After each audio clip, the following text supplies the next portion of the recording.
It's my privilege and pleasure to welcome you here today on behalf of the Breastfeeding Network, and I'm delighted to have you here with us to participate and share in our first virtual Lambeth study morning. Next slide, please. And we're tentatively taking steps out of this lockdown. We're reflecting on how the pandemic has impacted on us all. Families who vitally need infant feeding support, but also practitioners, and thinking about how we support and deliver those services that are so important to families and remain relevant, even more so during a pandemic. Next slide, please.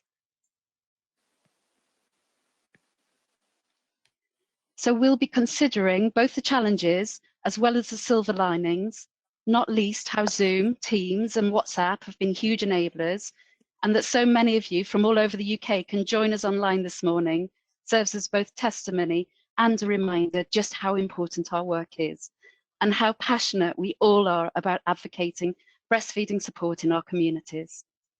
I'm really looking forward to hearing our amazing speakers this morning, Laura, Richard, Claudia, Mark, Smita, Claire and Hajara, all as specialists in their field and passionate supporters of well-being and breastfeeding, putting their skills and knowledge to use in order to be strong advocates for families with young children. Prepare yourselves to be challenged and inspired. Before I hand over to Laura to open our study morning, I'd like to quickly mention a few things. David, sorry, could we go back to the previous slide? Sorry about that. So the first is the ABM Pamela Lacey Award, and it's an opportunity this year to celebrate the extraordinary response to the pandemic from breastfeeding support teams who previously provided face-to-face support but have adapted service delivery to continue supporting families throughout the pandemic. If you received support from a Lambeth peer supporter during the pandemic and you'd like to nominate us, please do. Nominations are open until the 5th of April. The second thing I'd like to mention is about the annual BFN evaluation survey. Your feedback helps not only secure funding for existing and new services, it also highlights where and how we need to improve. So if you've engaged in any breastfeeding network service, as a parent, as a volunteer, as a practitioner or health professional, I'm asking you to fill out the survey and let us know how we're doing. There's an added incentive of a prize draw for 10 lucky respondents to win a much coveted BFN boob tea towel. And last but by no means least, I wanted to share with you some lovely news that our lovely infant feeding coordinator in Lambeth, Angie Ellis, has become a grandma. Her beautiful baby granddaughter, Ruby Ray, was born yesterday evening at 11:43. So a very warm welcome to the world to Ruby Ray and congratulations to Angie. Thank you so much for listening. Laura, it's over to you. Thanks very much, Lisa. That was a wonderful scene setting. So welcome everybody to the BFN Study Day. I've been to a few of these and it's great to virtually see and know that so many of you are here, and thank you very much for joining us. My name is Laura McFarlane and I'm the Director for LEAP. And for those of you that are new to LEAP, I just wanted to take a little bit of time to tell you who we are. This partnership was set up in 2015 as a result of a bid to the big lottery for a Better Start funding. It's a 10-year programme, so we're over halfway through, and our partnership is made up of parents, early years practitioners, childcare settings, children's centres, the National Children's Bureau, Lambeth Council, NHS trusts, community organisations and local voluntary sector charities. So a very big partnership to focus on making sure that children aged 0 to 3 have a better start in life.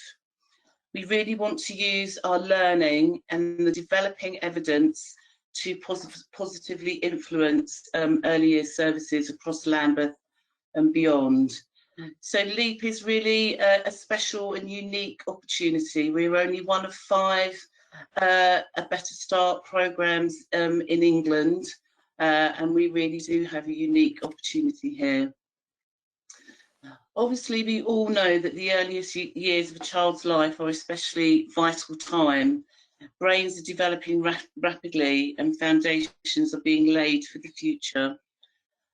To make the most of this, we want to learn about what types of early years services support parents the most. And we work exclusively with pregnant women and children up to their 4th birthday. We deliver our services in 4 target wards in Lambeth, and they are Cold Harbour, Stockwell, Tulse Hill and Vassal. And our key focus is on diet and nutrition, social and emotional well-being, and communication and language. We are really proud to jointly commission the Breastfeeding Network with Lambeth Council to deliver breastfeeding support to our local families, and have been amazed at how well the service has adapted during the pandemic, working in partnership to deliver with local agencies. And I think if there's one thing that this pandemic has all kind of taught us, it's about innovation and adaptation, and I think we've all been doing that. So next slide, please, David. So I just wanted to give you a little bit of an insight in terms of how LEAP and all of our partners have been operating during the pandemic. And we'll give you some context of how families have been experiencing support at this time. As we all know, it's been nearly a year since the UK's first national lockdown in response to the coronavirus pandemic. And at LEAP, we are all too aware of the significant impact that the crisis has had and will continue to have on families with small children and the services they depend on. We know that this crisis has been an extraordinary testing time for parents' mental health and family relationships, and it has added to the existing stresses of pregnancy and parenting young children. Families who are already experiencing adversity may find their challenges have intensified, and other families will be facing new issues. We also know that the virus and the secondary impacts of the pandemic has disproportionately affected Black and Asian minority ethnic communities. This is of major importance to LEAP as we operate within the top 8 most deprived wards in Lambeth, where 59% of families of 0 to 3-year-olds are from a BAME background. We know that young children have not had consistent access to support services, play facilities, outdoor spaces, children's centres that support their health and well-being. So the need for support at the very start of children's lives has therefore never been so clear. Next slide, please, David. So what have we been doing together with our partners? So like everybody, we've been challenged, but as I say, innovative in terms of moving online, using different methodologies to support our families. So we've been continuously monitoring local and national provision and the public messaging and intelligence, including gathering insights from parents to help us decide how we can best support the local community. We've moved many of our services online using platforms such as Teams, Zoom and WhatsApp, and through this adaptation, families are still able to access a wide range of services. As well as breastfeeding peer support, families can access a range of other services, such as family nutrition workshops and one-to-ones, focusing on issues such as starting solids, fussy eating and portion control, antenatal workshops focusing on healthy eating and exercise during pregnancy. Our Baby Steps antenatal programme has gone online successfully. Our parent and infant relationship support, so that is a parent and infant psychotherapeutic support, continue to offer support for families experiencing domestic violence.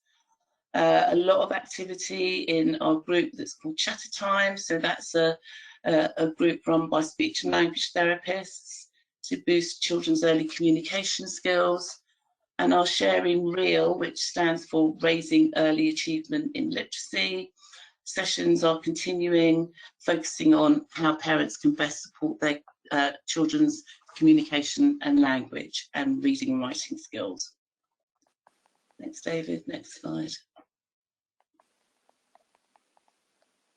There is a whole host of other activities that the family can enjoy together, and these are just a little snippet of them. So Snuggle With Us story sessions, so bringing parents and children together to listen to stories, interact with stories, a vast amount of cook and eat and sharing recipes from different countries and cultures. There's been story and rhyme time and yoga. Obviously, like everybody, we aim to resume face-to-face delivery as soon as possible, but I think you need to take a step and think about how much value does virtual delivery have, and how much will we want to use that going forward. We recognise that obviously interacting virtually can offer greater flexibility for practitioners and families, and this can be particularly beneficial for new parents who may struggle to get out of the house with a new baby, and I'm sure we'll hear about some of that. So, for example, some of our breastfeeding peer support groups have been indeed better attended online during the pandemic than when they were located in children's centres, and I think we really need to hold on to that learning. So next slide, please, David. As well as filling the gap with in-service delivery, we've tried to deliver and develop practical resources for families. So we've distributed activity packs to a wide number of families to support home learning and outdoor learning. We provide toothbrush and toothpaste packs for families. There's been a huge effort in terms of weekly food parcels and hot meal support via the Healthy Living platform. And we've also devised and published website activities to support home learning. As I said, as part of our response, we've established a postnatal meal service for new parents that's delivered by one of our services, Healthy Living platform. Families are receiving weekly hot meals straight to their door up to 12 weeks after birth, and I'm sure you can only imagine how welcome that is after you've had a new baby. So I hope that gives you a bit of an insight into LEAP, what our overall aims are, but more specifically what we have been doing together with all of our wonderful partners in terms of responding to the pandemic, but also being mindful and aware about the learning that we are gathering as we go through this challenging period. So thanks and welcome all, and I'm now going to hand over to Richard Martin from the Lambeth Families Information Service.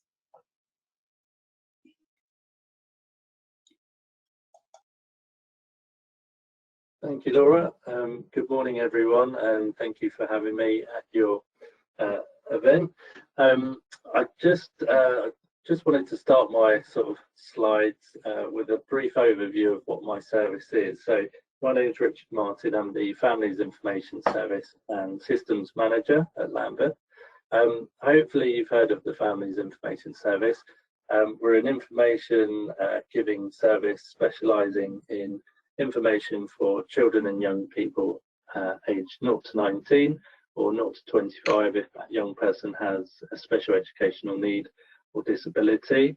We're open sort of Monday to Friday, and we're contactable via phone, email, or as is very important at the moment, we have a very strong online presence as well for any information you might need.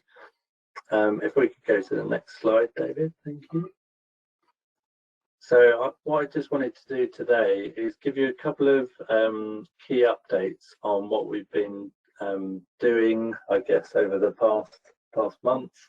As Laura mentioned, it's been about a year now since the first lockdown, and my team have all been working remotely during that time, so it's quite strange time for us, but we've been strangely incredibly busy, probably busier than normal, what with the nature of our service.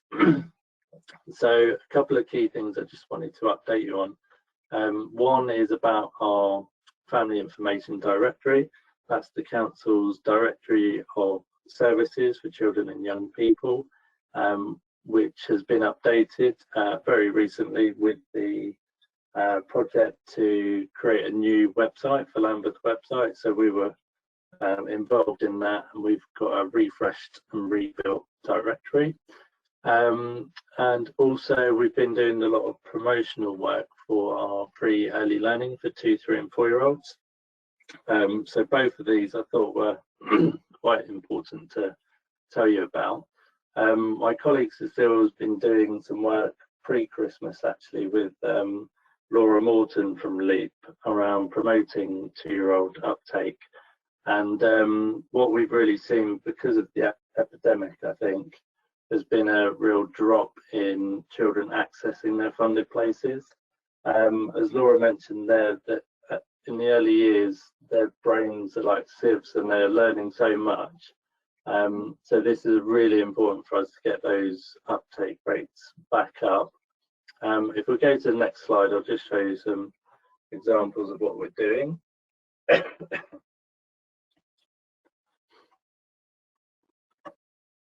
And there might be a delay. I'm not sure if there we go. Yeah, just to say on the directory, I've included the link there. I won't spend too much time talking about it because I think it's best if you use that friendly URL, lambeth.gov.uk/FID, and just have a look. You'll see different categories of information and services and activities for children and young people. And during the pandemic, we've been trying to keep putting on services that are still running and supporting families during this difficult time for them. If we go to the next slide, I'll give you some updates on the free early learning and the publicity we've been doing. So I haven't been to Brixton for about 12 months now, so I'm in a very odd situation. But those of you who have been out and about in the borough, this week you might see this poster on your local bus stops. So we've got a couple of campaigns this month to really try and push uptake of the funding for April. So we've got 31 bus stops around Lambeth at the moment featuring this poster, and then we've got a secondary poster with just a different image and the same message that will be running for the second half of this month as well.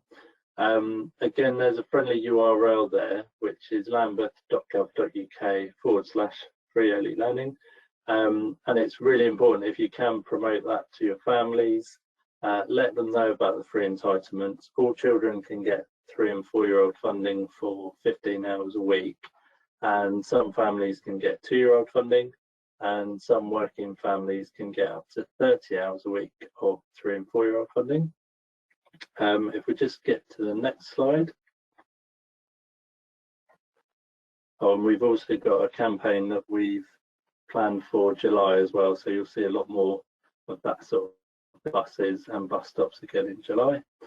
So one thing you might see if you're a social media user this month is our comms team have also done some targeted adverts for us.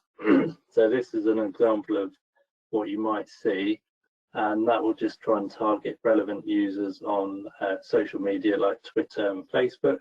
But also if you search for childcare in Lambeth, you might see an advert come up on your search engine to take you to our free early learning page. So if we could go to the next one. And this is my last slide. It was just one to flag that as an information service, we've got a range of promotional postcards promoting lots of the Better Start services available across Lambeth. These are all available. Hard copy postcards maybe aren't the best format at the moment, but we also have them electronically. So if you wanted any to share with your families electronically, we can send those.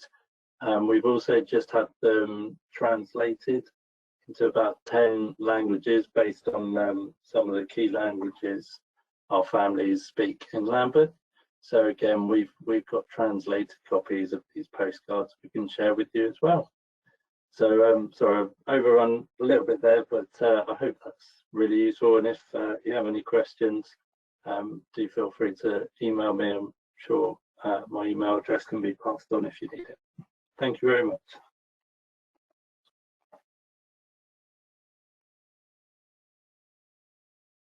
Richard, thank you very much for that.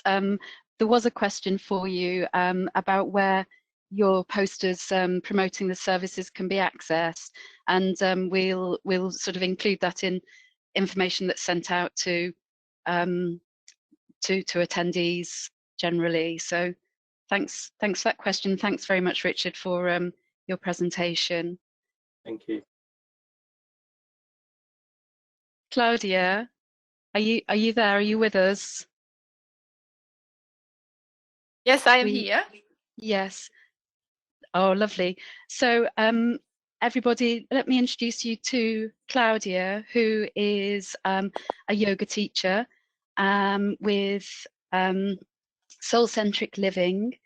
Claudia, you currently offer yoga classes via Healthy Living platform every Monday, don't you, to Lambeth families, and you've very kindly joined us this morning to run through a meditative breathing exercise, which I don't know about anybody else, but I'm really looking forward to this.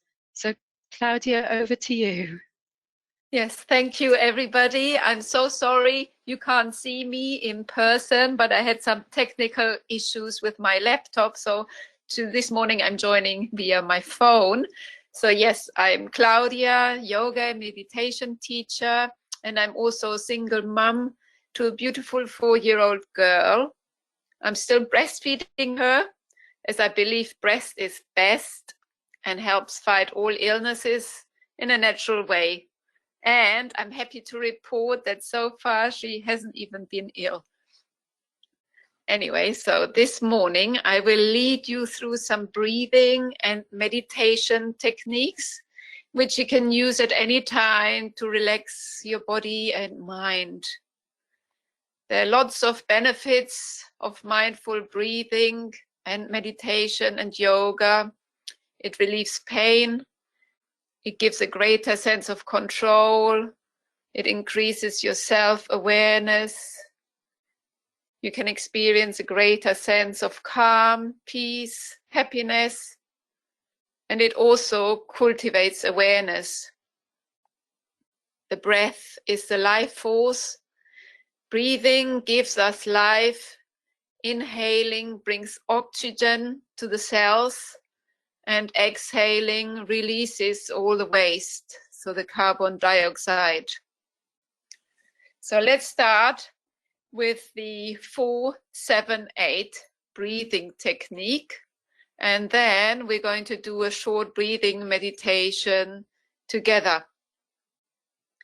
So please find a comfortable position, sitting down with your head, neck and spine aligned, so nice and straight, chest open, so the energy can flow through your body.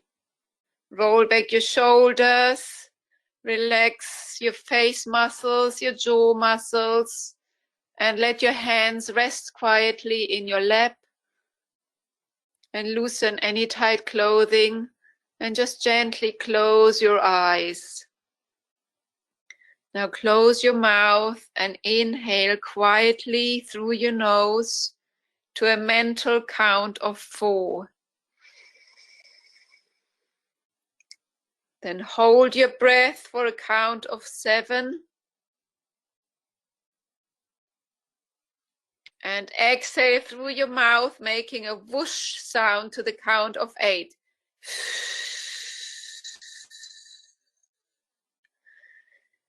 So please repeat, close your mouth and inhale quietly through your nose to a mental count of 4. Hold your breath. 1, 2, 3, 4, 5, 6, 7, and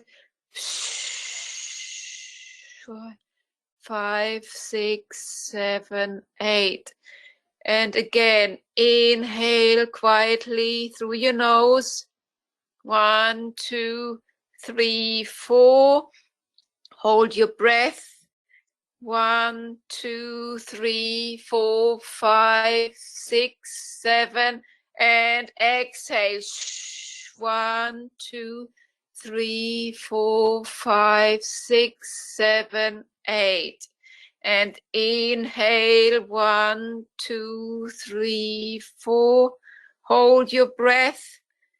1, 2, 3, 4, 5, 6, 7, and exhale to the count of 8.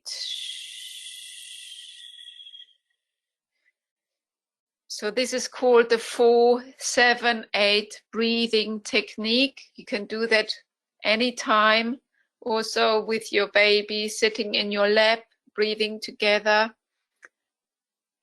And now sitting quietly again with your spine nice and straight. We're going to move on to a mindful breathing meditation. So as your body settles and your eyes close, bring your awareness to your breathing. Inhale, your belly is rising. Exhale, your belly is dropping down.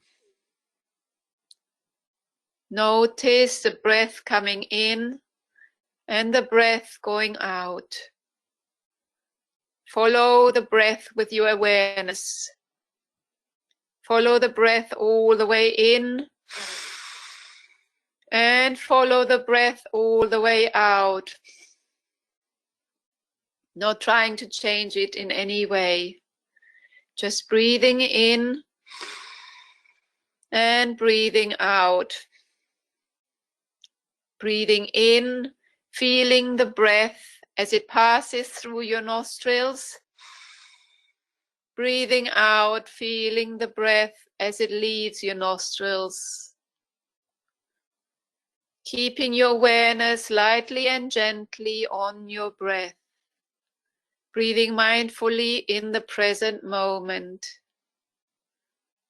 Breathing in. I know I am breathing in. Breathing out. I know I'm breathing out. If any thoughts arise, just acknowledge the thoughts without judgment and let them pass again. Let them drift away like clouds floating across the sky, and bring your awareness back to your breath, back to your breathing, back to the present moment. Breathing in. I know I am breathing in. Breathing out. I know I'm breathing out. Each time your attention moves away from the breath, distracted by a thought about something you have to remember to do, perhaps, or maybe something that is bothering you or worrying you, notice the thought, acknowledge the thought, and then let it go, and bring your awareness back to your breath, back to the present moment, letting your full awareness be on the breath as it comes in and as it goes out, noticing the familiar rhythm of the breath. Breathing in, I calm my body. Breathing out, I smile. When you bring your awareness to the breath this way, you're connecting the mind and the body in the present moment. Dwelling in the present moment, I know this is a wonderful moment. So just continue to breathe in mindfully in this way, Slowly inhaling, your belly is rising, and slowly exhaling, your belly is dropping down.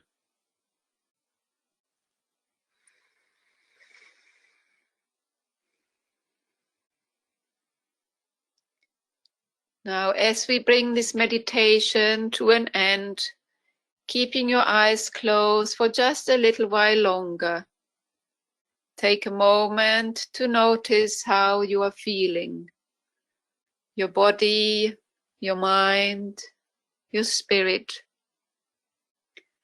If you like, offer gratitude for this time you have taken for yourself, to be quiet, to breathe, and bring yourself back into balance.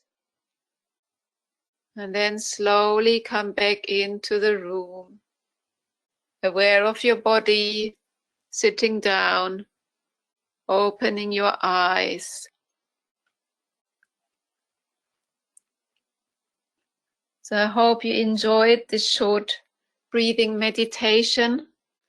If you would like to take part in any future yoga and meditation sessions, please join me every Monday morning for free yoga, which I teach through the Healthy Living platform.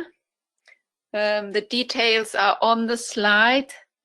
Thank you very much and enjoy the rest of the webinar.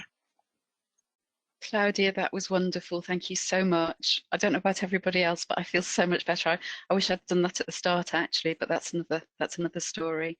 Thank you so much for joining us this morning. You're welcome. Thank you for having me. Thank you, Claudia.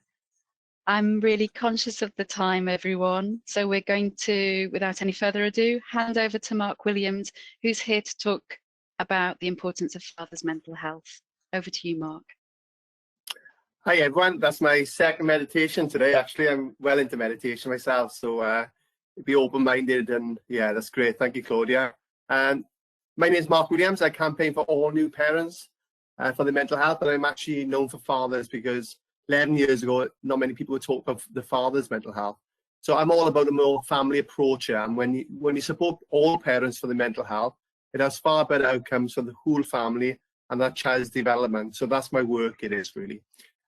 So I founded International Father's Mental Health Day, and it's always a day after Father's Day, and it's actually a recognised day now, like World Mental Health Day and Suicide Assist Day, Suicide Prevention Day on Time to Change calendar. And so if you're interested in anything to be involved around fathers, or any research or evidence or support, please get in touch with us as well. And obviously work with Dr. Jane Handley for the last couple of years. We've developed articles, and my work is all about the science, the evidence, and the research, and bringing it all together really as well. So if you next slide. Next slide. So my story starts from a personal experience, and basically, a lot of parents got a past history of some with anxiety or depression or trauma in their lives before they become parents. So I didn't know at the time I had an undiagnosed disorder called ADHD, so I've self-managed that all my life. But it wasn't until my wife went into labour, and it was the first time I actually had a panic attack. I've never had a panic attack or like that ever since, because I honestly thought at that present moment, I thought I was going to lose my wife and my baby. So it wasn't until Michelle went into the theatre, the emergency C-section in the theatre, and what I witnessed, obviously, I won't go into today. But what we know now is PTSD. So people often ask me, what is PTSD? But we know it's post-traumatic stress disorder, but it's actually an anxiety disorder, either witnessing or experiencing a life-threatening event.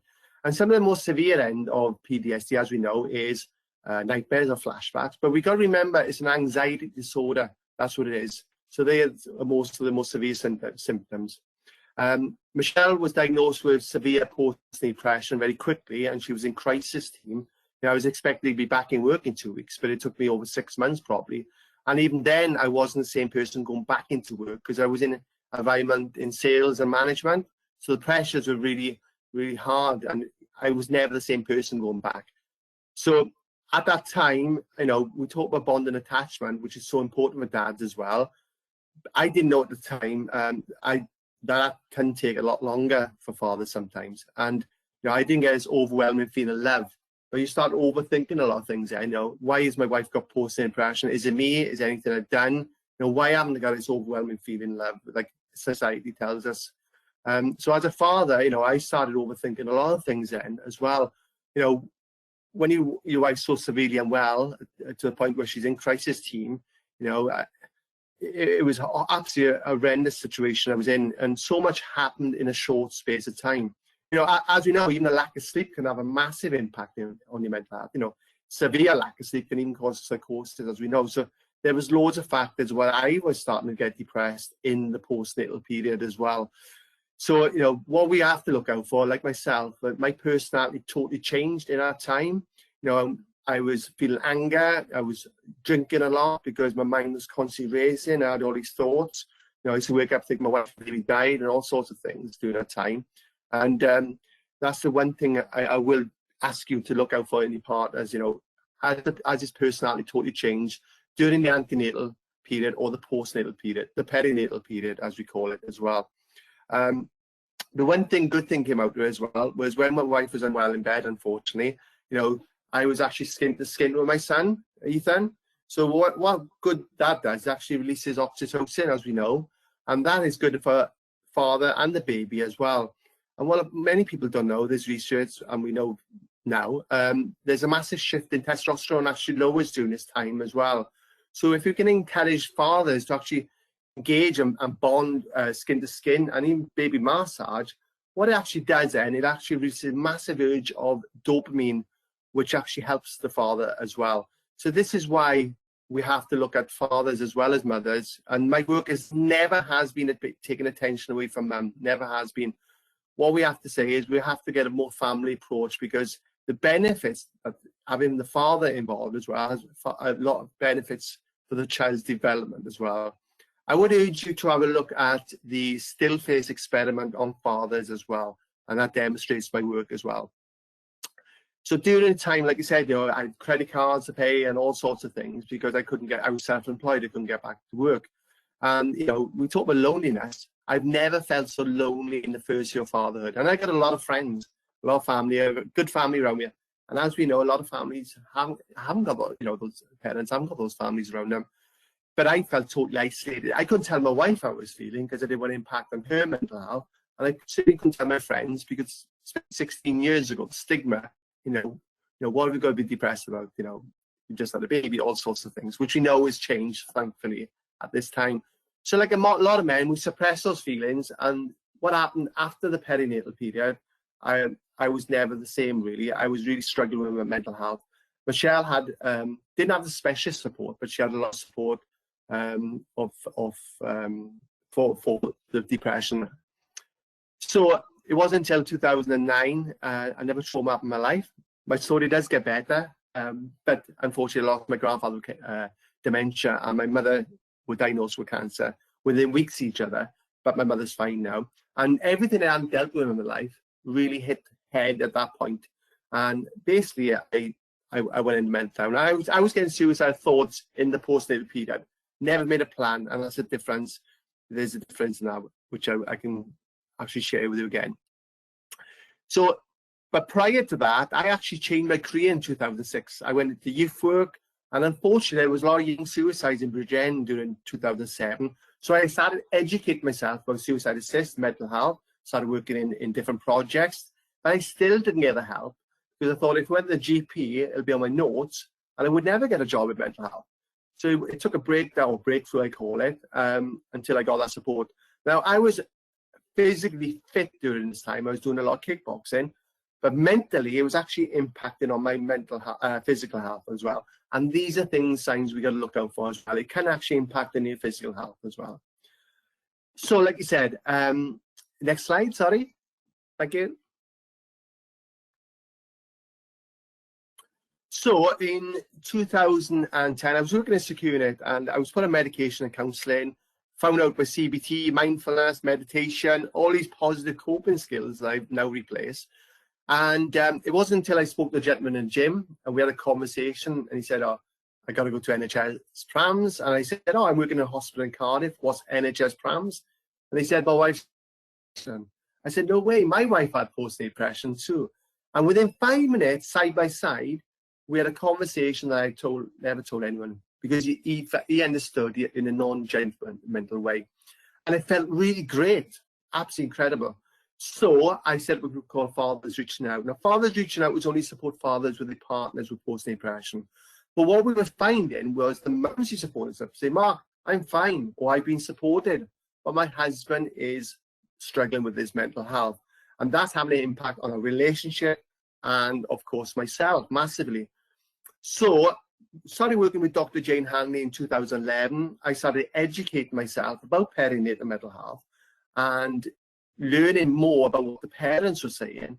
And what we were finding was high stress, as we know, can lead to anxiety, can lead to depression, and unfortunately to the biggest killer in men under 50, which is suicide. So there's, you know, like you said, this is why it's so important to screen and assess fathers for their mental health, because what we know now that there's high risk of suicide in new fathers, up to 47 times more risk of suicide. But then what happens is, because they don't get diagnosed or supported early on, that manifests in loads of different ways. And then they get diagnosed with depression, an umbrella diagnosis. When if you look at the root of the cause, it could possibly have been around witnessing a traumatic birth or loss of a child or all sorts of things, or actually having postnatal depression themselves. Now, 1 in 10 fathers actually suffer from postnatal depression. That research is done for years now, over many studies, some studies up to 25%. But overall, the average is 1 in 10 fathers actually suffer from postnatal depression, which is the same sort of figures for mums for years, 1 in 10. Now we know it's anything from 1 in 5 to 1 in 7, from mild, moderate to severe end. When we start putting the screening and assessment and educating ourselves, the fathers can, as well as mothers, can suffer during this time, we'll know that we'll be far higher. Because some of the research actually tells us that up to 39% of fathers actually can suffer from anxiety in some of the reports. So we started raising awareness, educating health professionals, midwives, all health professionals, to include fathers and have a conversation about their mental health as well. So the other thing what we did during the campaigns as well, we got a hashtag #HowAreYouDad campaign. And what that does, it gives you a database of all the information, all the up-to-date research is still coming through now as well. So like you said, you know, over the years, I've come across parents, you know, have, for various reasons, struggled with their mental health. And what we know, that if we support both parents, that can lower adverse childhood experiences. You know, fathers less likely to actually use alcohol during this time. And we know about the 1,001 critical days, which is such an important area of the child's development as well. Next slide.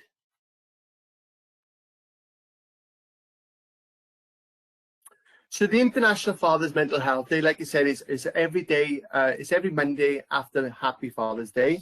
And you can see some of the research and doctors on there, and it's growing every year now as well. And it's one thing I'm proud to say that we working together, we are actually changing policies as well.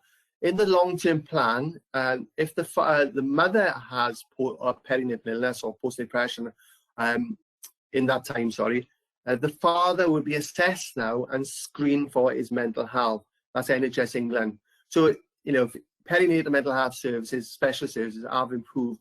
So they will assess fathers if the mum. But my argument is, have always been, well, actually, sometimes it's only the father struggling, and that can impact the mum as well. So there's still a massive gap.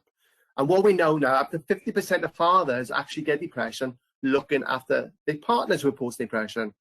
Well, my argument has always been, well, if it's only mum who's struggling, dad is struggling, well, it's going to have an impact on mum's mental health. Because when I had my breakthrough or breakdown, my wife's depression came back because now she was scared of me and worried for me. So this is why it's important to have a more family approach early on in the antenatal period if we can. That's why we need the more early prevention. It's the education and screening, assessing, make sure they are fully prepared before, obviously, the lack of sleep or the trauma or other issues that come with postnatal depression, I should say. Fathers, like mothers, they get the intrusive thoughts, they're going to do something with a baby. And there's a good website called the Maternal OCD website.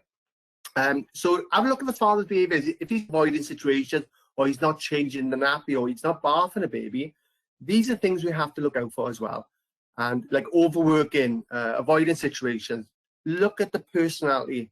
Has it changed in the perinatal period? That's the key to look out for, because it can look different as well. Next slide. So Mark, we've got a couple of slides just to try and raise some of the stats awareness. Do you want me to share them now? So some polls. Yes, please. That'd be great. Okay. I just wear the time. Just wear the time. That's all. That's fine. Okay. So people just have to vote on this. So you just click on the button by the percentage. So what percentage of new dads were concerned with their own mental health?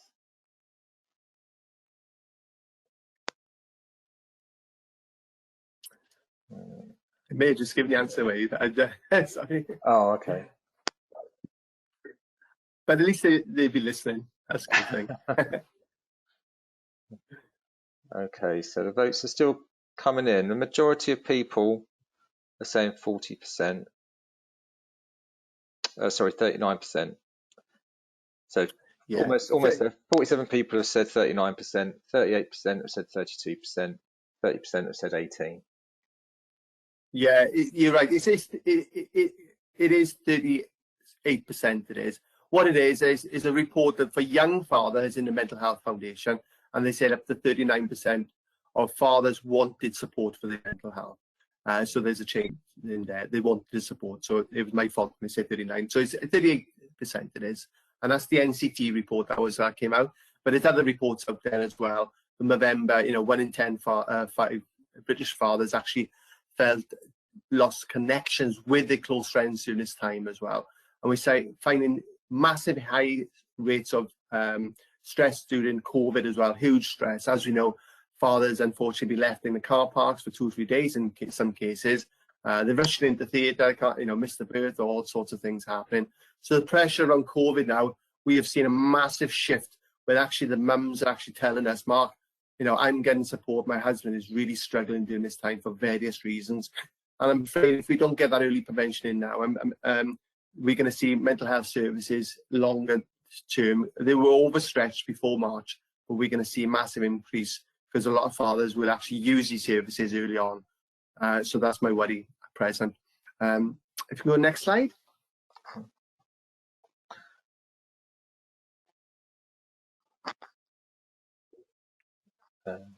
I've clicked on, sorry, it's just taking its time. That's okay. So like I said, yeah, so this is a report 38%. So sorry if we go back. Sorry. That's okay. So these are the reports I was mentioning, which I just illustrated by you. So like 39% with the NCT and 73% were concerned about their partner's mental health. That's the key. That was 2015. So all these reports are coming in the last 5 years, but the evidence has been there from 1991 onwards, when it was first known that fathers like mothers were prone to depression during this time as well, and even further back as well. But we haven't changed. We need that screening assessment for all parents for their mental health. Next slide, please.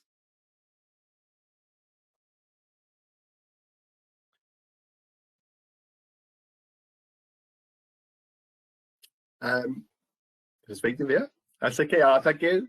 And so that's the report. I've looked at it. It's the Mental Health Foundation report, and that's for young fathers, which have totally different pressures to older fathers as well. And 34% of the fathers are not with their child full time, and this is what's happening. A lot of things, it manifests in loads of different areas where, unfortunately, because the father's behaviour changes during this time, then he's looked at as a bad father. He doesn't want to be engaged, and then unfortunately there's a relationship end, and it manifests in different areas as well. That's the key, really is early prevention, antenatal classes for fathers to educate them as well, because as we know, one thing that comes up a lot as well is if unintentionally the mum may say, oh, give me the nappy, I'll change the baby, too slow. It's really encourage the father to take his time. There's no rush to make sure he's engaged with the baby. It doesn't matter, because sometimes he hasn't got that practice, unfortunately, because if he's in work, whatever. So really, it doesn't matter if it takes him 5, 10 minutes, 20 minutes, let him get engaged. As much as you can get him engaged with your baby, that's really important as well, because it has, far better outcomes for that child's development as well. And if fathers are less depressed, they're more likely to read, engage, rough and tumble play, which is so important, and feel motivated with the child. So that's the other reason why we need to support fathers as well as mothers for their mental health. Next slide.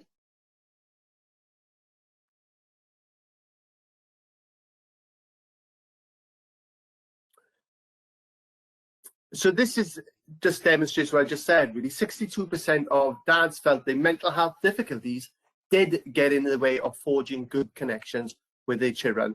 And that's the Father's Network Scotland 2019. And you'll see the same sort of figures around. What's really shocking at the moment is some of the reports coming out that up to 90% of fathers were not even asked about their mental health at any other booking appointment or any professional, which is really high figures when you think that we've got the biggest killer in men under 50 is suicide, and we're not even asking the father about their mental health. The Edinburgh Post-Depression Scale we use for mums as an assessment tool, it is validated for fathers, but one of the things I do look at is asking about their behaviours. You know, are you drinking more since the baby's born? Are you avoiding situations? Are you overworking? Those sorts of behaviours I would definitely look out for. You know, are you motivated? So yeah, that's one thing I would definitely look for. Key is behaviours, and also if you are a parent, it's actually checking with dad, because it's so important that both parents check in with each other about, you know, how they're doing, because as you know, I'm still making mistakes as a parent. It's still, that's one of the things, you know, that's what we learn. My son's 16 now. You wait to go for adolescence, that's another factor, but yeah, it's really important just to communicate with each other as parents and educate the parents that, you know, the fathers can suffer for various reasons during this time as well.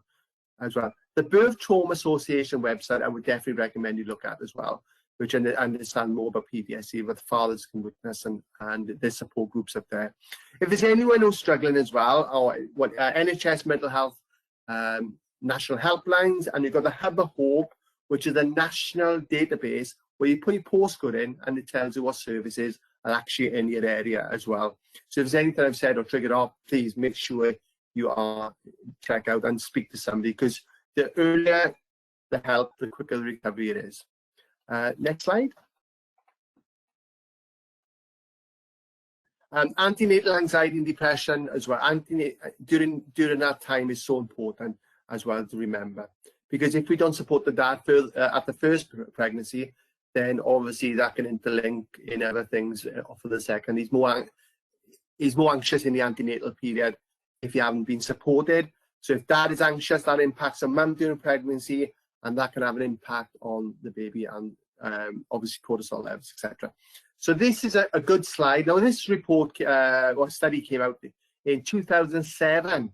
So you can see it's a good, you know, waste design. You can see the impact it has on a family, the biological risk factors, ecological risk factors, and exactly what it says, you know, some research from 1 in 2 to 25%. But that's, you know, basically when you average out at the moment, it's present at 1 in 10. You know, it's just 2007, this is. And it says that prevention and intervention, like professional help and treatment, support from the partner, educational programs for parenting, and policies for paid paternal leave is so important as well. So you can see how it can impact on the child as well during this time as well. And mothers will be supported better for breastfeeding as well if dad is motivated and not feeling those anxieties or depression as well. That's the other thing to look out for. Next slide. I think that's coming up at the end. I'm just cautious of the time, I am. So so that does, you know, cortisol levels, etc. So this is the report I've done, and it's over 10 years findings from professors, doctors, from the parents, and all the research I've gathered in one piece of report. It's something tangible to give to the MPs, because there's nothing on NICE guidelines, CG 1 and 2 NICE guidelines on fathers. The World Health Organization has nothing on paternal mental health, yet we got over 600,000 male suicides every year. I remember the women's suicides, maternal suicides as well, which needs to be addressed as well and reported. So like you said, if anyone's interested in a report, there's something tangible. It's nice, easy read. If I can read it, anyone can. So it's all nice and easy and recommendations that we can improve, support fathers, and ask for engage fathers. So people often ask me, how do we engage fathers? Just talk to them. Have a 5-minute conversation, because that 5-minute conversation with another father helped me as well. So like I said, we can send that over to you if you want a copy, and there's some good resources on there to check in as well. And I think that's it. Oh yes, sorry, I've got a film coming out based on the first book, and that's on IBDB. It's coming on Amazon Prime at the end of this month, I think, or next month. The editing as well. So the film is it's basically you watch the film and it gives you the education as you're watching the film. So that's coming out. So it's Daddy Blues on IMDb. I can't pronounce it. It's on Amazon. It's going to be on Amazon Prime as well. So something good is coming out. There's something bad in my life, and my work is about inspiring everyone to do the same as well. Something good has to come out of something bad, and that's what I'm after. Really, that's what we want. A whole family approach, really. Health professions engage all parents, same gender parents. Everyone should be supported during this time. Mark, thank you so much for such a moving and thought-provoking talk this morning. There have been a few questions that have come in on the webinar question system thingy. So what I would like to say to everyone is, if you've got any other questions, do send them through, and we will, when we have our Q&A panel, we can put them to the different speakers. But for now, I just want to say a huge thank you, Mark. That was yeah, that was just wonderful. Lovely. Thank you for sharing your story. Thank you. Thank you. Okay, so Smita is with us next. Smita is Camden Baby Feeding Manager, and she's going to talk about infant feeding and perinatal and infant mental health this morning. So Smita, over to you. Hello, everyone. Sorry, I'm just... Okay, sorry. So hello, everyone. I'm really pleased to be here today. Thank you for inviting me. I'm actually going to be speaking about infant feeding support and infant mental health. So what do they have to do with one another? How are they linked? How can we think about them in a joined up way? Next slide, please. So I want to think a little bit about what do we mean by the perinatal period. So if we think about the perinatal period, the WHO defines that as sort of 22 weeks of pregnancy completed until about the 7th day after birth. And it's different definitions in different countries because of legal things to do with the period where stillbirth is notified. However, when we're thinking about perinatal mental health, we're actually thinking about from the time you get pregnant until the 1st year after birth. And if you're thinking about the 1001 critical days, which are really, really important period for brain development in the infant, then we're sort of thinking the first 24 months after birth as well as pregnancy. And in the UK, we tend to think about pregnancy as the antenatal period, sometimes known as the prenatal period in other countries. And when we're thinking about after birth, we're talking about postnatal care, usually when we think about the baby, or postpartum care when we think about the mother, although those two terms sometimes are also used interchangeably. So it's just a little bit of definition for you there. Can I have the next slide, please? So I think what I want to think about today, the question I want you to think about as well, is does providing support for infant feeding also protect maternal mental health? And does it also support the parent-infant relationship? And to that end, I want to ask you a question, all right? And so we have a little poll here to kind of help you think this through. Now, I'm assuming we're talking mostly here to breastfeeding peer supporters, although there'll be other people listening who also support parents in the perinatal period. But I want you to think about whether you think think of yourselves as supporting breastfeeding or infant feeding? Can we have the poll questions? Sorry. Do you think about yourself, when you think about what you do as a breastfeeding peer supporter or supporting breastfeeding, do you think of yourself as supporting breastfeeding and infant feeding? Do you think of yourself as supporting the mother? Or do you think of yourself as supporting the mother and the baby? What sort of fits in your mind about your role and what you do?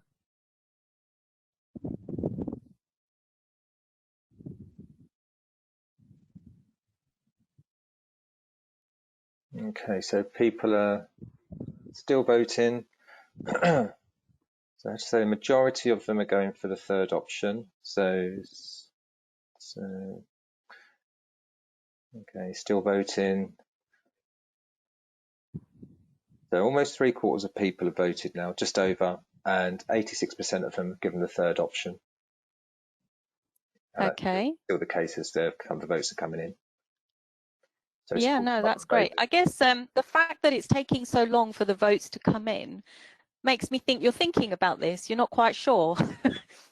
Possibly, you know, and sometimes we think of ourselves as mother-to-mother supporters. Sometimes we think of ourselves as supporting breastfeeding. And I know when you are a new helper that's just qualified as a peer supporter, you sometimes are nervous. What if somebody asks me something about the breastfeeding that I can't fix, that I can't do anything about? And so if you think of yourself as supporting breastfeeding, you feel to have all the answers to do with breastfeeding. But if you think of yourself as a mother supporter or supporting a mother, you think of as coming alongside that mother, listening to her story, bringing relief emotionally. And if you're thinking about yourself as mother and baby, supporting mother and baby, you're sort of supporting the mother in her role as a new parent. And I know I'm talking about mothers a lot, and that's partly because a lot of the quotes that I'm going to share in this presentation are from people who've identified themselves as mothers. And we've heard a lot about fathers earlier, and we are very much for a family approach as well, but we're going to focus this a little bit on the mother and the infant for this presentation. Okay, so can I have the next slide? Sorry, the next slide. Brilliant. So I'm going to ask you this question. How long does a mother spend feeding a baby in the first year of life? Or in feeding related activities? And some people online, if you search, have actually tried to calculate this, even calculate how many gallons of milk they produce. And it's about 1,800 hours of a mother's time. And if you think about a full-time job being 40 hours a week with 3 weeks holiday, let's say a year, then that comes in at about 1960 hours. So it's almost the equivalent of a full-time job. And if you hated your job and you went to your job every morning hating it, wouldn't it affect your mental health? Wouldn't it affect the way you view life? And if you loved your job, you couldn't wait to get up and go and spend your day doing what you did, wouldn't it also impact on your maternal and emotional well-being? So when we're thinking about a mother's mental health, a parent's mental health, an infant's mental health, surely the mother's mental health will be impacted by something she spends an enormous part of her time doing, and in this case feeding. And if it's not going well, even more so, something to be concerned about. Next slide, please. Thank you. And that's the mother, but let's think about the infant. What's going on in the infant's mental health? Why are we considering the two together? Well, if we think about birth for a human baby happens at the time when the head gets too big, you know, so you don't want the head to get too big, or birth would be even worse. Some people experience it now. So we want the birth to happen before the head gets too big, which means you end up having an incredibly immature infant. And as mammals go, we're probably one of the most immature that are born as well. And then what the placenta was doing in the womb, the breastfeeding then continues that development outside the womb. And if you look at these different mammals, obviously mammals feed their young through their mammary glands, in our case the breasts, hence they're called mammals. And different types of mammals, like the deer, for example, you know, they kind of can feed their babies for quite a while. You know, they can leave their babies, once they've fed them, they can leave them for a bit until they get the next feed. And if you look at the cow, the follow mammals, they wait, as soon as they're born, they can get up and follow their mother around and feed. So the fat and protein content of the cow of the cow's milk is not as high as for the deer. And similarly, the nest animals, like the dogs, for example, that you can see here, they have a slightly higher fat and protein content in the milk because, you know, they feed less regularly. But humans, like the kangaroos, the marsupials, and the apes, they have the lowest fat and protein content of any kind of mammalian milk, and they're kind of designed to kind of feed as often as they want to, frequently, very frequently. And when you feed, what's happening is that your oxytocin is letting down the milk, but that oxytocin is also the perfect kind of fertilizer for the brain connections that are being made in the brain. So because the human brain is so developed, and because you want to make sure they get as much oxytocin, as much physical closeness, all those kind of factors that help in promoting good brain development, you don't want too much fat and protein in your milk, because then they won't keep coming back for more. You want them to keep coming back for that closeness, which is then also building that human brain. So the feeding, the hormones involved in feeding are also helping the brain development. So feeding and mental health in the infant are incredibly linked. And as the baby is feeding and the mum is looking in their eyes and there's that social interaction, that's all helping that brain development.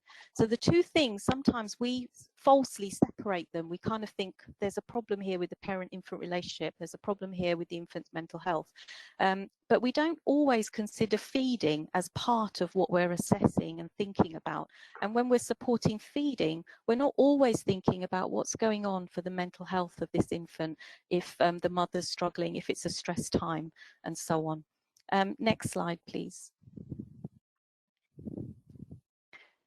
So just thinking about this, I mean, I'm just thinking, how many women do you think experience a perinatal mental health problem? I mean, it's all very nice having that picture there of the mum and the baby in the sling and that closeness, but what happens when things go wrong? What happens if something disrupts that closeness? And I'm just wondering if you know roughly how many women experience a perinatal mental health problem. And this isn't just postnatal depression, this can also happen in the antenatal period as well. And as I said, up to a year after birth too. Okay, so the votes are coming in thick and fast. Okay, so leave it a few more minutes for people to vote. So 70% have voted. Okay, so I'll give the reading now. Over three quarters.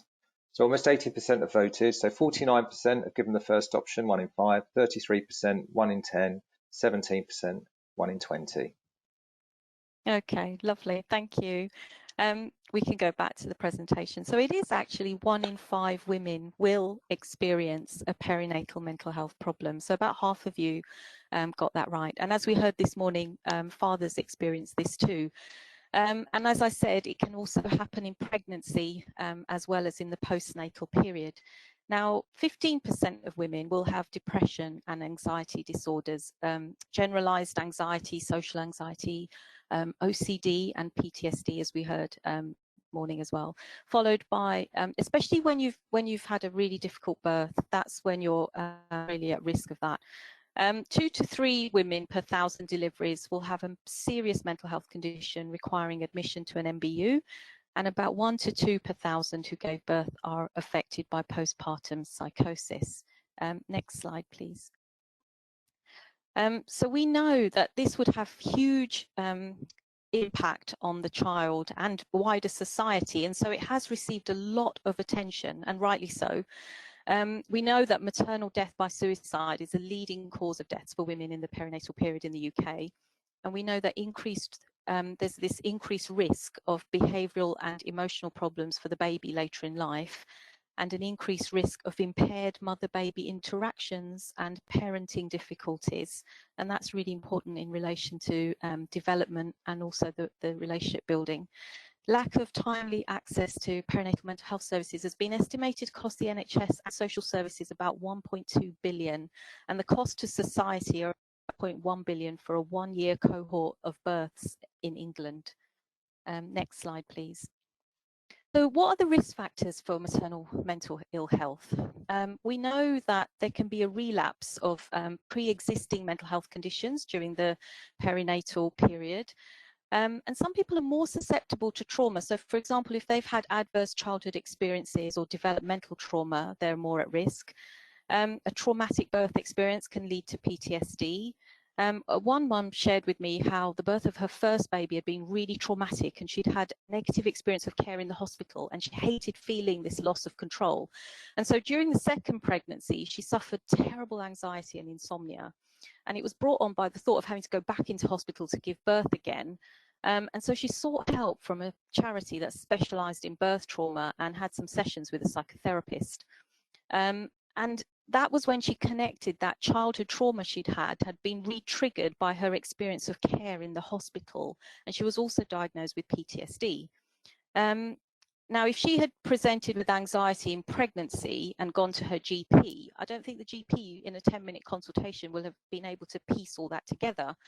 But unlike her, most people won't be able to have some sessions with a psychotherapist, and they might just have that intense anxiety about going into hospital to give birth. So I said to her, what would help? What would have helped you had you not had the psychotherapy? And she said, I just needed to know I wasn't alone. Even somebody, whether somebody outside of my usual relationships, a peer supporter, a doula, anybody coming alongside, making me feel I wasn't alone would have helped. Postnatal pain is another factor, and we don't always think about this, but it can lead to depression, whether it's pain breastfeeding, whether it's perineal injury, pelvic floor problems, that kind of stuff that can happen post-birth. So it's another piece of the puzzle. Postnatal sleep disruption can really affect some women's mental health quite negatively as well. And then we have the challenges establishing breastfeeding. So if you're having trouble, establishing that breastfeeding or stopping breastfeeding before you actually want to, that can also put you at risk. One mum I spoke to, she was referred to her GP, by her GP to IAPT, because she had anxiety around 8 months when she was going back to work, and she was dropping some feeds, and she was really nervous because the breastfeeding hadn't gone well, and she was a bit worried about, she was a health visitor actually. She was worried about going back to work and kind of having to work in that field, and not having managed her own breastfeeding as well as she would have liked, and things going wrong. And she just felt that going to IAPT meant that she was getting treatment for generalized anxiety. But what she wanted to talk about was the breastfeeding and how that was making her feel as she was returning to work, having to drop feeds, not being with her baby. And that wasn't really discussed. So how do we join the dots? How do we kind of think about this picture all together and not isolate things? Because the mother's experience is not isolated. Next slide, please. So we know there's a recognized complex relationship between breastfeeding and mental health. So if a mother wants to breastfeed and it's all going well, then this is actually really protective for mental health. But if she experiences problems, then this increases her risk of postnatal depression. So my question is, if we're providing infant feeding support, are we preventing or stopping the escalation of these symptoms? Are we having an impact on mental health? Next slide, please. Now, I've just put this slide in here because sometimes postnatal depression is diagnosed when in fact it's actually aversion to breastfeeding, which is a very complex problem, has psychological and societal and biological factors, or sometimes DEMA, where you just feel quite low when the milk's actually let down, but then you're all right. Now, I've put these here and they're really well kind of talked about in this book by Zainab, and I'm not going to go into details here, but I'm just showing you that it's part of the mix of things that we sometimes have to think about when we're working out what's happening for mum. Okay, next slide. So as mentioned earlier, I manage the Camden Baby Feeding team, and the team is made up of 5 peer practitioners, and they work as part in the NHS as part of the Camden Health Visiting Service. They're all Breastfeeding Network supporters. They're trained to supporter level. They have quite a lot of experience, and we also have some volunteer helpers as well with us. Now, this is sort of back in the day before COVID, when we could actually be in a room together. But obviously, a lot of our support now happens online and via video calls and in online groups. But when I was thinking about our service, on the website, it says that parents can self-refer or be referred for help with breastfeeding, bottle feeding, mixed feeding, and expressing. Next slide, please. But when I actually looked at our feedback that we were getting from parents, the feedback was showing a slightly different picture. So like, in the blue bubble there is an email I got from a health visitor about a mum that she'd seen, who'd also had support from our team. And she was sort of saying that this mum says that you are the reason that they're still breastfeeding. She also says her mental health was beginning to suffer. She was at the point of stopping feeding and she was beginning to dread every feed with her baby. That has completely changed and she feels that she's in love with her baby again, thanks to you. Now that whole thing of she's in love with her baby again, the impact on the parent-infant relationship. We were also being told that women were feeling emotionally supported. They just felt better for having spent time with us, even online. And the interesting thing, this comment, thank you for the medical advice and psychological support without which I could have given up breastfeeding. Of course, we don't do either of those things. We don't give medical advice or psychological support, but this is what this mum thought she had received. Next slide, please. So this was an observation made by a health visitor who came to one of our drop-ins and was watching the interaction between the peer supporter and the mother. And she said that seeing a peer supporter with a mum, you get to see the emotions the mother is expressing, the anxiety, etc., and how the interaction with the peer supporter relieves this anxiety and increases maternal confidence. So what struck me was that this relief from the anxiety was an observable difference. And so we were having an observable impact on this mother's anxiety level and mental health, but we were not recognized as part of a perinatal mental health pathway, and maybe we should be. Next slide, please. So we work very collaboratively with the health visitors, and this health visitor contacted me and said that the mum she was working with had had a traumatic birth and was struggling with breastfeeding, which was contributing to her low mood, as she'd always wanted to exclusively breastfeed. Mother was tearful and she refused birth reflection or psychological support. She then got referred to the Camden Baby Feeding team. And then she wrote back to us and said, look, the baby is now 12 weeks old, and despite a difficult few months, the mum is now exclusively breastfeeding without difficulty. Mother's mood has improved hugely because of establishing breastfeeding. She merits your team highly in being able to achieve this. Due to her feeling more positive and confident as a mother, she has now accepted referral for psychological support and birth reflection, which will benefit her greatly. So it's interesting how the mother's mood improved due to establishing breastfeeding, and how her low mood had been attributed to her wanting to exclusively breastfeed but struggling with this. So the two were connected, and yet often this connection is not recognised by those that commission and fund peer support services. So they may be commissioning a service that supports breastfeeding, but they're also gaining a service that impacts on mental health and well-being. The next slide, please. And so, you know, particularly so in these instances, this mum that I spoke to, she had postnatal depression, but she was breastfeeding really well. And so when I asked her if she thought, you know, the breastfeeding was helping, she said no. She said the mental health was really helped by the texts and messages I was getting from the mental health nurse, but she didn't really see her breastfeeding as connected at all. And then I said to her, what if you hadn't been able to breastfeed as you know, without problems? And she said, I would have felt like my body had let my baby down as well as me letting him down. So of course the ability to breastfeed was actually protecting her mental health to an extent. And this was the health visitor that I said was you know, that going back to work had triggered massive anxiety, and she was worried that she would be judged. And then there was this other mum. She had been diagnosed with PTSD and anxiety during pregnancy, and she sort of said, I didn't want to breastfeed because it was good for my baby. Although I knew about the antibodies in breast milk, I wanted to breastfeed because it was my way of healing myself and my baby from the traumatic birth we experienced. And so, you know, when you have birth trauma, it sometimes delays your lactogenesis. It delays the milk coming because it's all hormonally linked, and the trauma of the birth can kind of upset that. And we know that in studies, when mums have described what happens to them, the breastfeeding becomes really important, really important. It becomes this focus for proving that, you know, they can do something well as a mother, that their body will not let them down. So actually, if a mother does have birth trauma, then having really intensive one-to-one quality breastfeeding support would probably really protect her mental health as well, and build her confidence in her body and her mother, and you know, as a mother, and helps them to heal and feel connected to their baby again. But we sort of treat birth trauma, but we don't link it then to what happens later in breastfeeding, because there's separate services dealing with things like postnatal depression, and there's different services dealing with infant feeding support. Next slide, please. Now this I'll just read this quote. It says, "I had postnatal depression after my first child, as I couldn't breastfeed, and I didn't get the support I needed, but I was determined to breastfeed my second child, and thankfully I found the right support. Being a survivor of FGM has made me want to reclaim what is mine.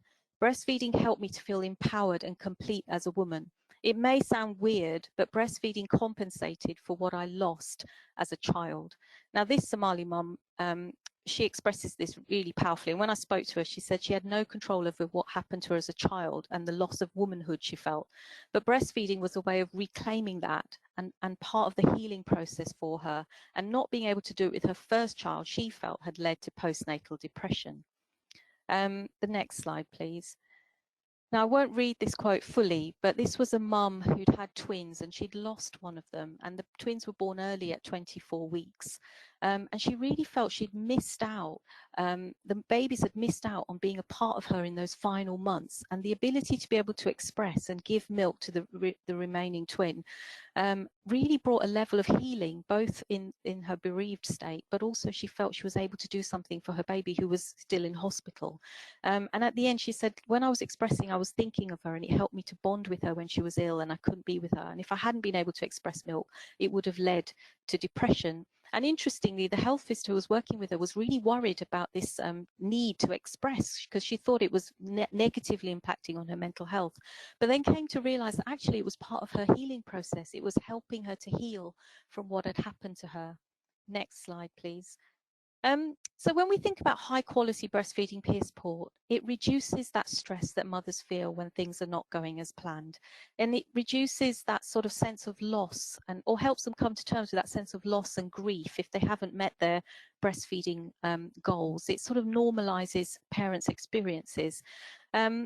And I think sometimes parents don't seek support for mental health conditions because they so desperately want to breastfeed, and they're worried that if they have to take medication, they won't be able to breastfeed. So they disrupt their own mental health in order to continue breastfeeding. It means that much to them. Next slide, please. Right, so these two books, Why Birth Trauma Matters and Why Breastfeeding Grief and Trauma Matters, really sum up a lot of what I've been saying, particularly the book by Professor Amy Brown about breastfeeding grief and trauma, the emotions mothers feel when they're not able to breastfeed or establish breastfeeding and they really, really wanted to. And she describes it as trauma, and some of them she feels that when they see these beautiful posters like these NHS Dorset ones, for example, it can trigger this anger, this frustration that they didn't get the support they needed to breastfeed, that it didn't work for them, and they can get these flashbacks similar to PTSD. And even these sort of posters, which actually some women who want to, who are, you know, who've really achieved a lot breastfeeding, we're always encouraging mums and telling them how well they're doing. And they want to celebrate that achievement, but they feel like they can't because others have been let down by lack of support, lack of timely support, and feel angry and upset and resentful and you know, really just any pictures like this re-trigger those feelings of failure and guilt that they might have experienced. And so it's a very kind of volatile, in the infant feeding support world, it's quite a volatile, quite a difficult place to work and support. Next slide, please. And so sometimes the emphasis on breastfeeding is difficult as well. Now, we support all types of feeding, and we do have mothers who come into our drop-ins who mix feed or bottle feed, partly because they're still trying to work their way back to exclusive breastfeeding, but sometimes they've just chosen to do that for all sorts of reasons. And one of the mums said, you know, I was really impressed, a perfect balance of encouraging and enabling breastfeeding while providing non-judgmental advice about bottle and mix feeding, which I needed, on with warmth and careful listening.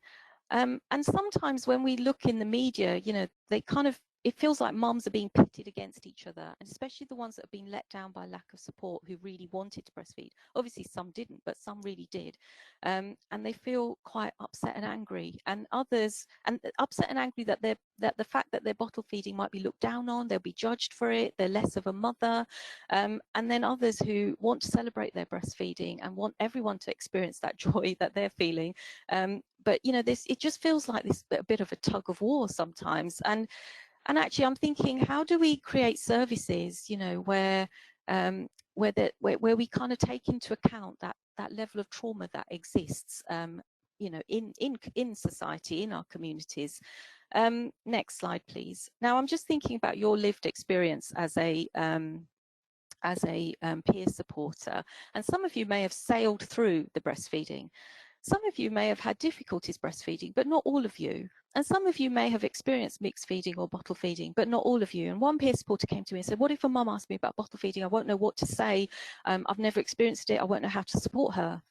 And also, it kind of, you know, sometimes when we hear negative things about breastfeeding, excuse me, I'm just going to take a drink of water. When we hear negative things about breastfeeding, or negative comments about breastfeeding support and feeling pressured to breastfeed, we have to build our own resilience as well, because what does that trigger in us? What does that make us think about? And actually, what about the health professionals? Next slide, please. So lived experience is not only for peer supporters. Some health professionals also have lived experience. And if you're a health professional, you may or may not have your own children, and you may or may not have breastfed.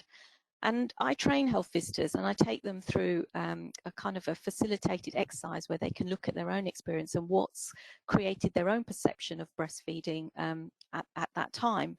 And some mums, like here, you know, they kind of say that that they felt it was very comforting and natural, or one of their most proud and cherished achievements. But next slide, please. But some of them have had really painful memories, and I've been told that, you know, I've resented supporting a breastfeeding mother because I couldn't do it myself, or they've remembered it as just this time when their baby was just unsettled and crying, and you notice the words in these quotes: guilty, you know, miserable, hated it, resentful, failure. And yet it's their profession to support mothers. They have to do it. It's what they come to work to do, and it triggers all sorts of things inside them, and there's nowhere to process that. Next slide, please. Unlike peer supporters, because when you do your training as peer supporters, you do get to reflect on your own experience, as this mother was talking about, the emotion she felt, both negative and positive. But then during her training, she said, somewhere along the way, I was able to address my own tough journey and those bottled emotions that made me want to curl up and cry every time I thought of the first few weeks and how difficult they were. And we talked through not just the impact of my own journey, but how to impartially listen without bringing forward our own feelings. And part of me thinks that any peer supporters that work in the perinatal period, whether they're working in perinatal mental health services, whether they're working in Home Start, or wherever there's volunteering, probably need a level of this kind of working through what's happened to them, as do health professionals. Next slide, please. So I'm just sort of thinking, this good practice guide was put together by Blackpool Better Start to support implementation of trauma-informed care in the perinatal period, and it was also, you know, co-put together by NHS England and Improvement. And it's a 40-page document, and it talks about the importance of staff being able to talk about their own experiences. It talks about all sorts of things about trauma in the perinatal period. And in all of those pages, it doesn't mention infant feeding at all, apart from listed in a table at the end in a different kind of context, which shows how it's such a missing piece of the puzzle when we consider mental health. And we can carry our own unconscious bias because of our own lived experience, particularly if we're health professionals. We also need a lot of resilience ourselves because of the trauma that parents carry when things haven't gone well, when they haven't received the support that they received. And we really need that trauma-informed approach, which basically doesn't say what's wrong with you, how come you're thinking like that, how come you're lashing out, but what happened to you, what happened to you that caused that level of pain. Next slide, please. And so I want us to start thinking about postpartum care, I've put here because we're thinking about the mother here for a minute, as a puzzle. And if you've ever done a jigsaw and you've lost a piece or a couple of pieces, it's so traumatic, and it so glares at you, that missing piece. And what I want is for infant feeding to be seen as that missing piece, that it needs to be part of that puzzle. And when we're, I've got a stained glass window and a mosaic here, partly because so many different services, whether they're parent-infant psychotherapists or perinatal psychiatrists or whatever they are that work in the perinatal period, peer supporters, everybody else, they form a piece of this puzzle. They form a piece. They only carry a piece. We carry a piece as infant feeding supporters. And somehow we need to make sure that our postnatal care comes together. And so those broken pieces that sometimes we get of a mother's life, we can piece together and make something beautiful from that, because we're working in a collaborative place and where we're addressing our own blind spots. And we can only do that when we're talking to others and they say things that we think, gosh, we never thought about that. And that's kind of my aim, that we start to think about postpartum care and infant feeding in the context of everything else that's going on in that family, the partner support, their sleep, their relationship with their baby, and so on. So yeah, thank you. That's me done. Thank you for listening. That's my last slide, I think. Thank you very much. Smita, thank you so much for your sensitive, balanced, and thought-provoking talk. It's really I've got lots of things going on through my head at the moment, thinking about how we can in Lambeth replicate what you're doing up in Camden. So thank you very much for joining us this morning. It's been really really wonderful to hear from you. Thank you. It's been a pleasure. Thank you. Thanks, Smita. We have got a few minutes for a very quick comfort break, if that's okay now, folks. And if you could join us again at 11:40, does that give you enough time to pop the kettle on or grab some water or go to the loo? Does that sound okay?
Hi everyone.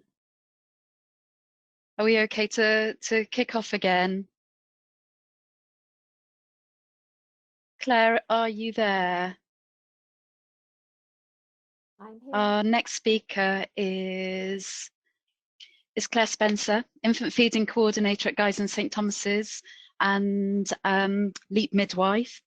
And she's going to be sharing her story of what it's been like to be a practitioner supporting families during the pandemic, and it's her reflections as her role as a midwife. Claire, over to you. Thank you, Lisa. Hello, everybody. So I'm going to talk about how we can use the amazing knowledge that we've learnt this morning from breathing to fathers and mothers and babies, and how that's impacted all of us through the COVID pandemic, which we're still going through.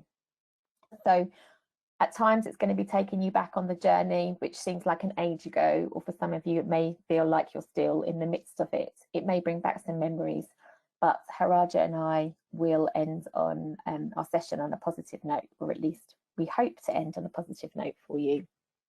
So before we delve, we've got a poll question for you, and it's just to kind of set the scene of, is it safe? Is that right, David? Have we got a poll question? Yes. So is it safe for babies to receive breast milk during the COVID pandemic?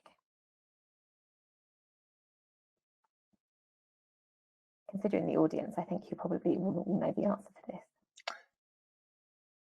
Yes. Okay, so people are still voting, probably still getting back into their chairs to settle for the next part of the session. Okay. It's pretty much unanimous. Everyone thinks yes. Wonderful. That's why I have a job in the COVID pandemic. So that is definitely right. It's definitely safe for mums and babies to breastfeed. Can I have the next slide, please? Okay, so the early days of the pandemic, I'm taking you back to March 2020. And from a clinical point of view, from a practitioner point of view, it was all hands on deck. It was very clinically focused. It was about looking at redeployment. So who should be redeployed? What services are essential? How do we all work? Community services was essentially stopped because it was deemed unsafe for us as clinicians, but also for women to be out there. But equally, we had to give care. So how do we do all of that? So there was like a 2 or 3 week period, which I think for all of us as we'll look back and remember as being full of information overload. There was emails flying everywhere about different policies, different guidelines, different action cards, different types of PPE requirements, and the landscape was all change. Personally, I was redeployed from my Leap Health Team role back to clinical work, so I was working 2 days clinically, and the breastfeeding service kind of changed overnight, to embellish it slightly, but it did change, and we developed a new service to cover what was happening.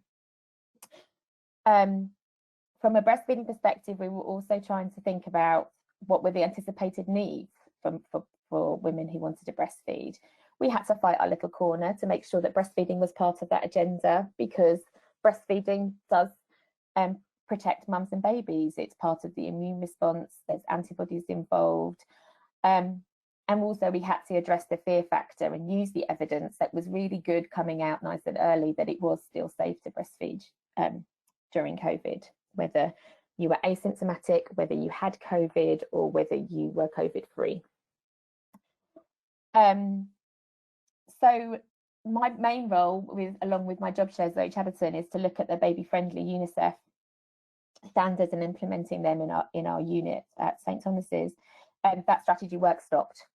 It all became very clinically focused, and I'm sure women, as much as staff, will look back on those early days and say that what we changed worked for some people, but not for everybody. So what did we see from women? We saw full clinics. So we set up hubs in 2 areas, one in Lambeth and one in Southwark, and has a breastfeeding service from both the acute side in the hospital and the community service. That we offered face-to-face support within a community hub, including virtuals if needed and telephone calls. So we had full clinics every day that we were on. At the beginning it was 6 days a week, and then it went down to 5 days a week. We had no DNAs. It was phenomenal, like working in a clinic-based service, going back to my community days, but our DNA rate must have been about maybe 1 or 2%.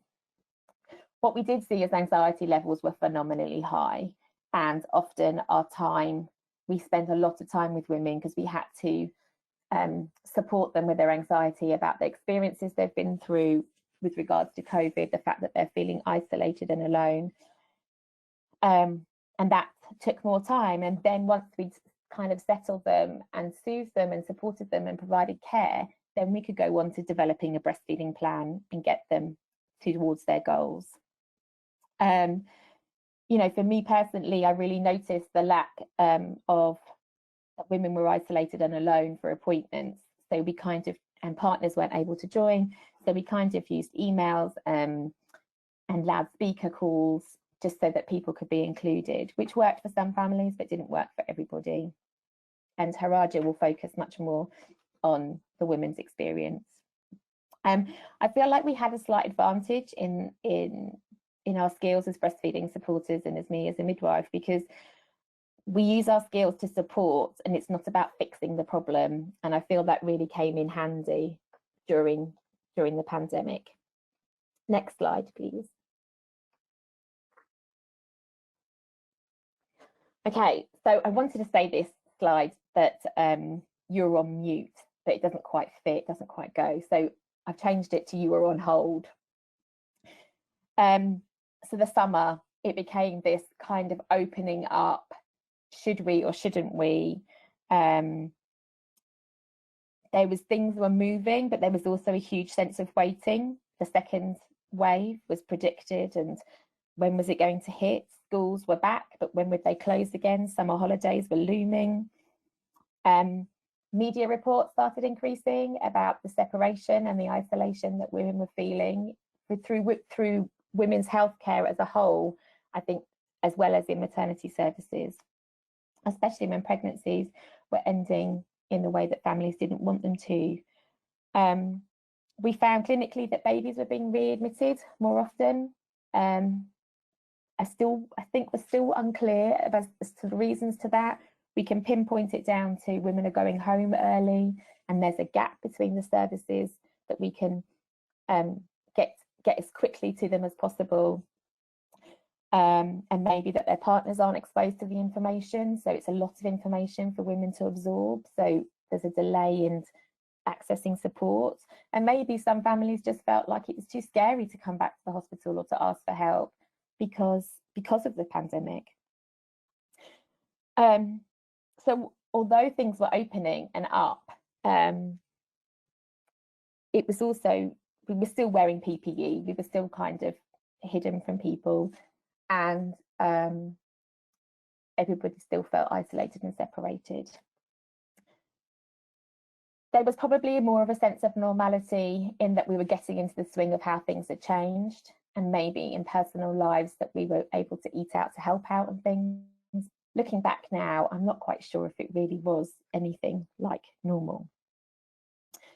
During the summer and the autumn, we also had reports came out, like the Membrace report, which triggered the 5 times more campaign, where we had the Membrace report highlighted again the risk to BAME groups, or the global majority groups, so their risk of dying in pregnancy and after birth. And then the George Floyd incident, which showed about the racism that we're all dealing with. So the summer and the autumn were quite an intense time. And I've written here about the gifts that we kind of had at the hospital.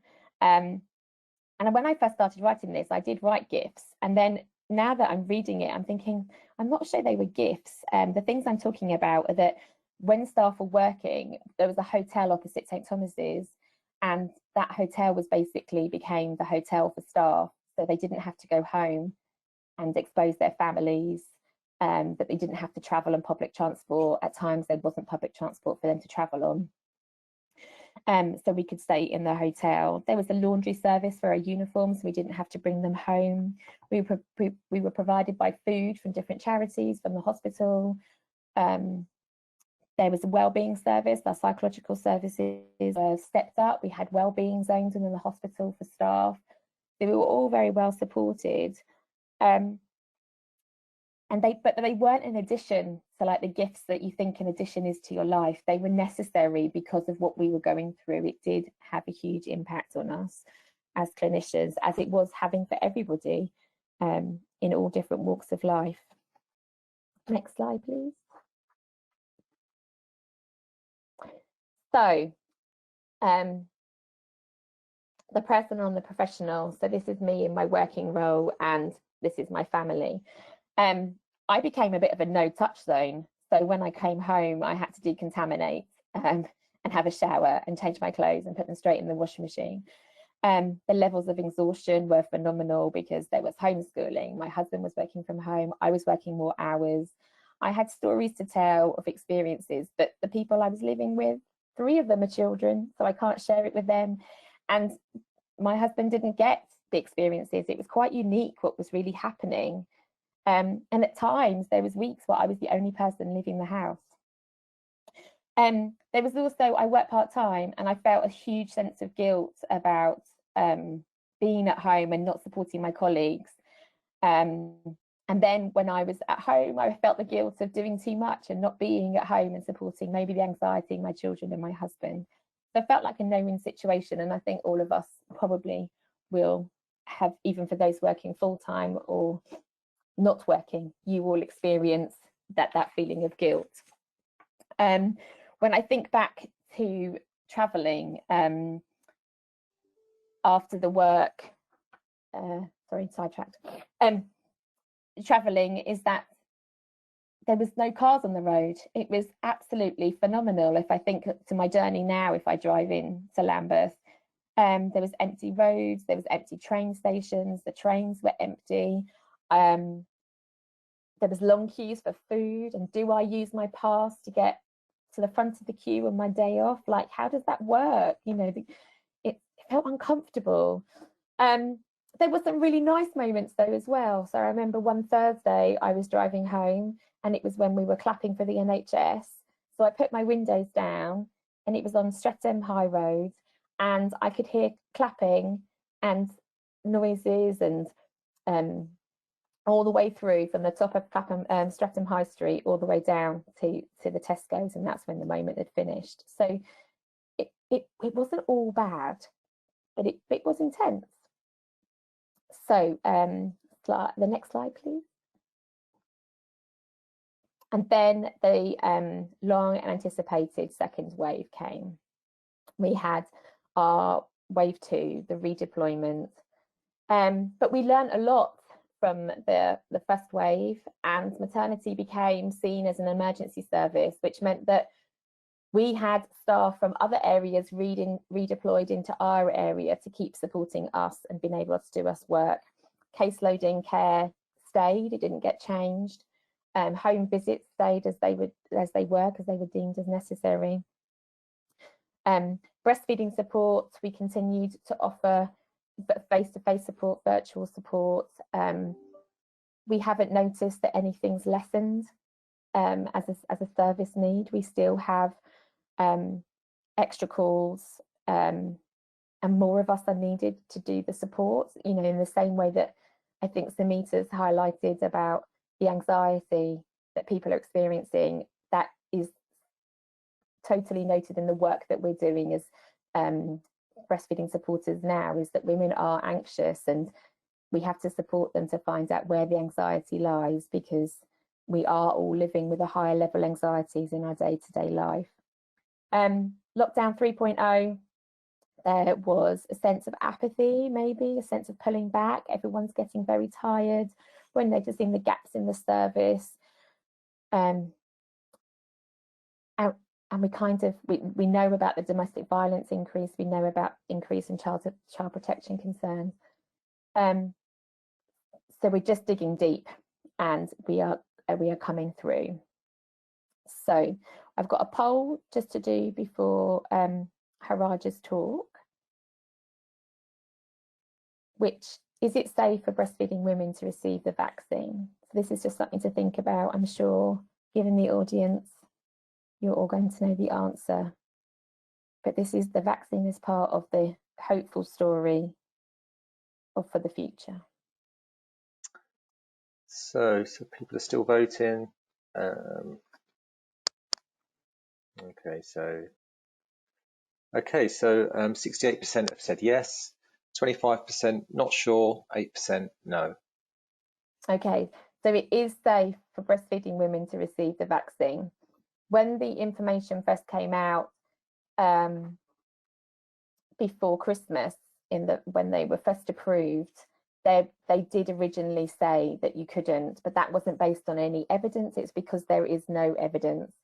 So thankfully, they revisited that information, and in January, when the new information came out, all information now should say that breastfeeding is safe, and it is safe when you are pregnant. So I think it's really important for us to as breastfeeding supporters, is to be aware that women are having to make this decision, that they do want to continue breastfeeding, and they also want to protect themselves and their babies and have the vaccine. So it is safe in breastfeeding. So I'm going to pass over to Haraja now to talk about a mum's experience during the COVID pandemic, and then we're both going to talk together at the end.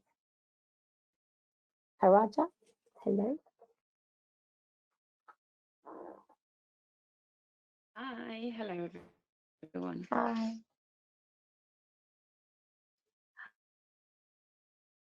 And everyone else who's spoken, just really amazing speakers. Just getting my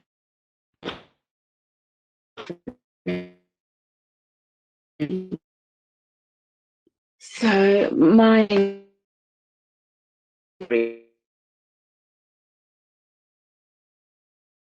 Can everybody hear okay? also through the pandemic.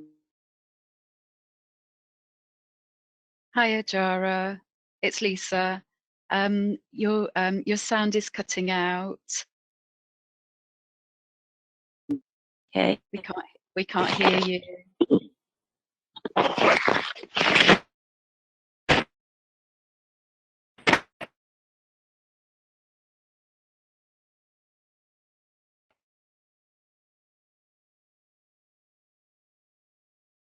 Jara, are you there?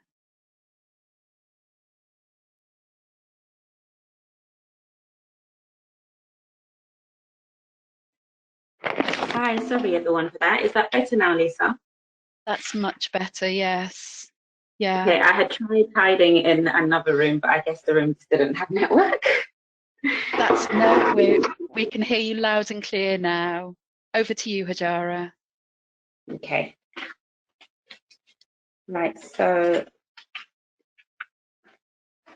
my story, part of my story, I live with my husband and 3 children.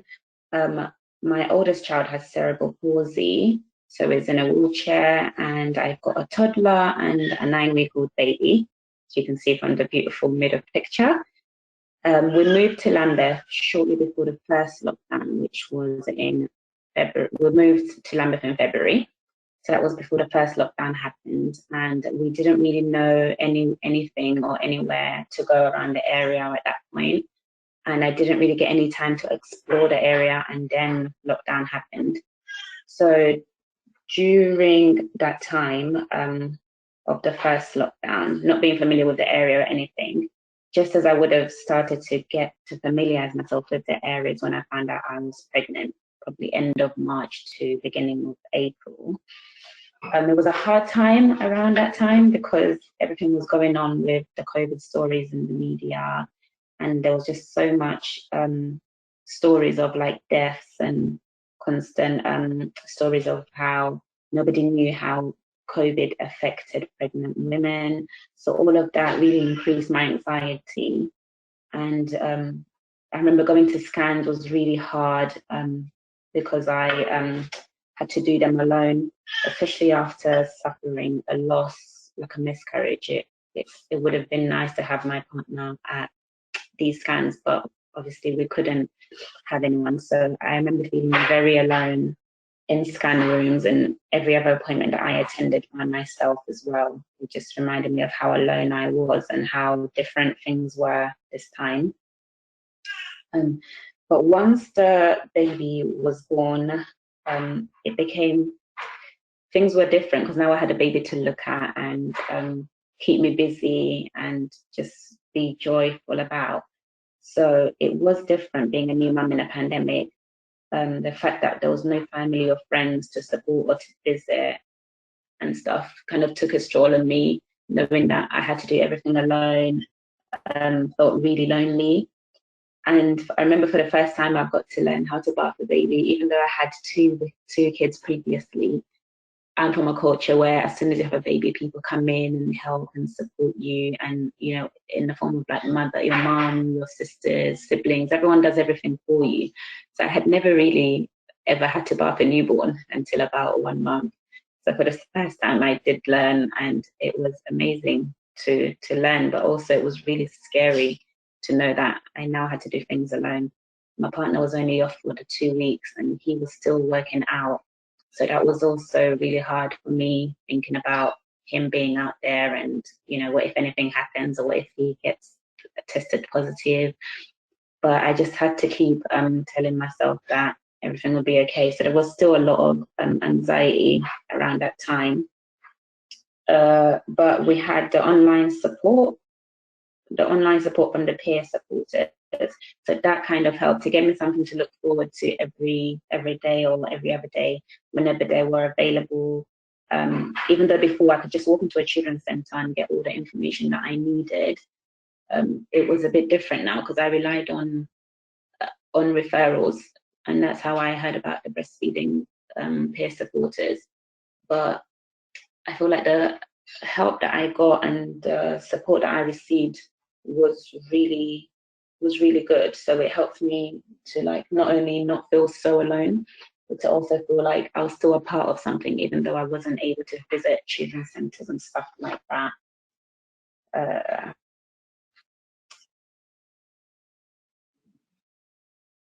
Yep, so I'm just trying to think if I've covered everything. Can I come on to the next slide, please?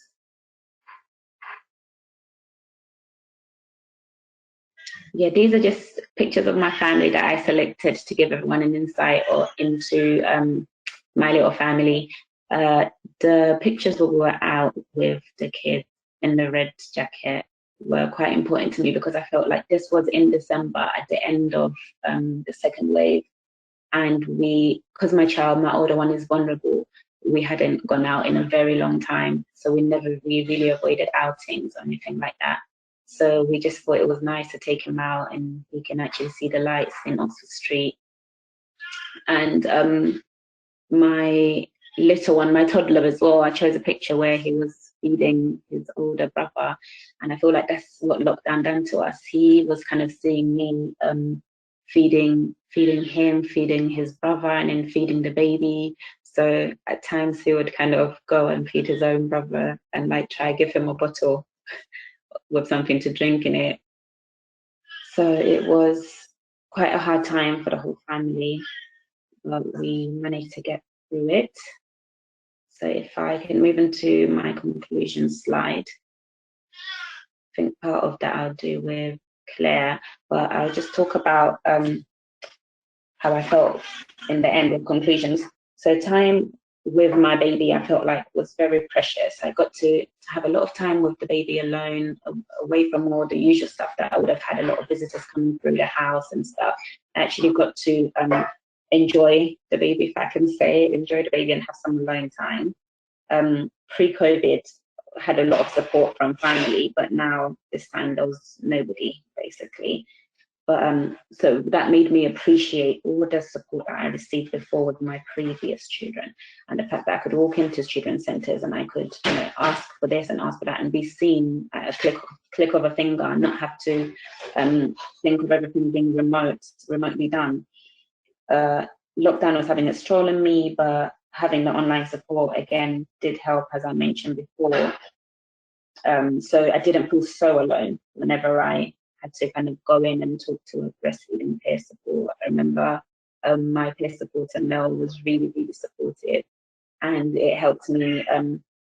It helped me know that I could breastfeed, and even though with my first two I never breastfed them because of fears, had lots of fears around my first child, who had high jaundice and ended up with brain damage and caused himself a palsy.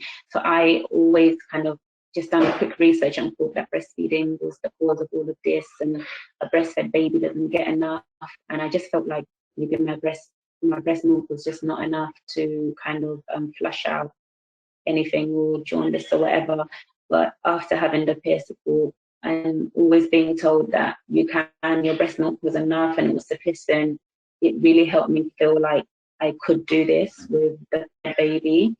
After not doing the second and giving up at about 5 days of my first, I now felt really like in control, and just being able to know that I could provide breast milk for this baby. And any time that I was worried, I was always encouraged to go out and meet and try and meet or have GP appointments. And I remember the first time I had a face-to-face appointment, it felt different. I felt excited to leave the house, first of all, because I had been indoors for so long after giving birth. But then at the same time, it was really scary just going out there with this newborn baby. And it was no longer like I could just get nappies and wipes, the baby bag, and go. I now had to think about PPE, you know, I had to think about hand gel and all the other things that I had to take along with me. But it was finally nice to get some sort of face-to-face, and for the baby to be seen and to see that I was breastfeeding the right way, which really helped me. So yeah, I think that's it. And my last bit was about practitioners, encouraging practitioners to please listen to parents and listen to their concerns, and not kind of like brush things off when a parent has a concern. Because like me, I never thought I could breastfeed, and I felt like a lot of support was given to me by the people, the peer supporters that just listened to me and allowed me to express how I felt, and which I think is really important, basically, just to listen going forward with other mothers as well that will be having babies, because sometimes we don't show off as much as we want to, or we're scared to kind of open up about how we really feel or what we're really going through. But just knowing that someone's willing to listen to you and not kind of push off what you're saying, or say no, that's okay, or you can do it, but actually support you is important. So I think Claire, you can come in and then you can do the last. Hi. Thank you, Harada. That was some really lovely reflections, and they're so vitally important for us as practitioners to hear the journey that you've been on, which, you know, hats off to you. Well done. Thank you. So if we move to our next slide, please.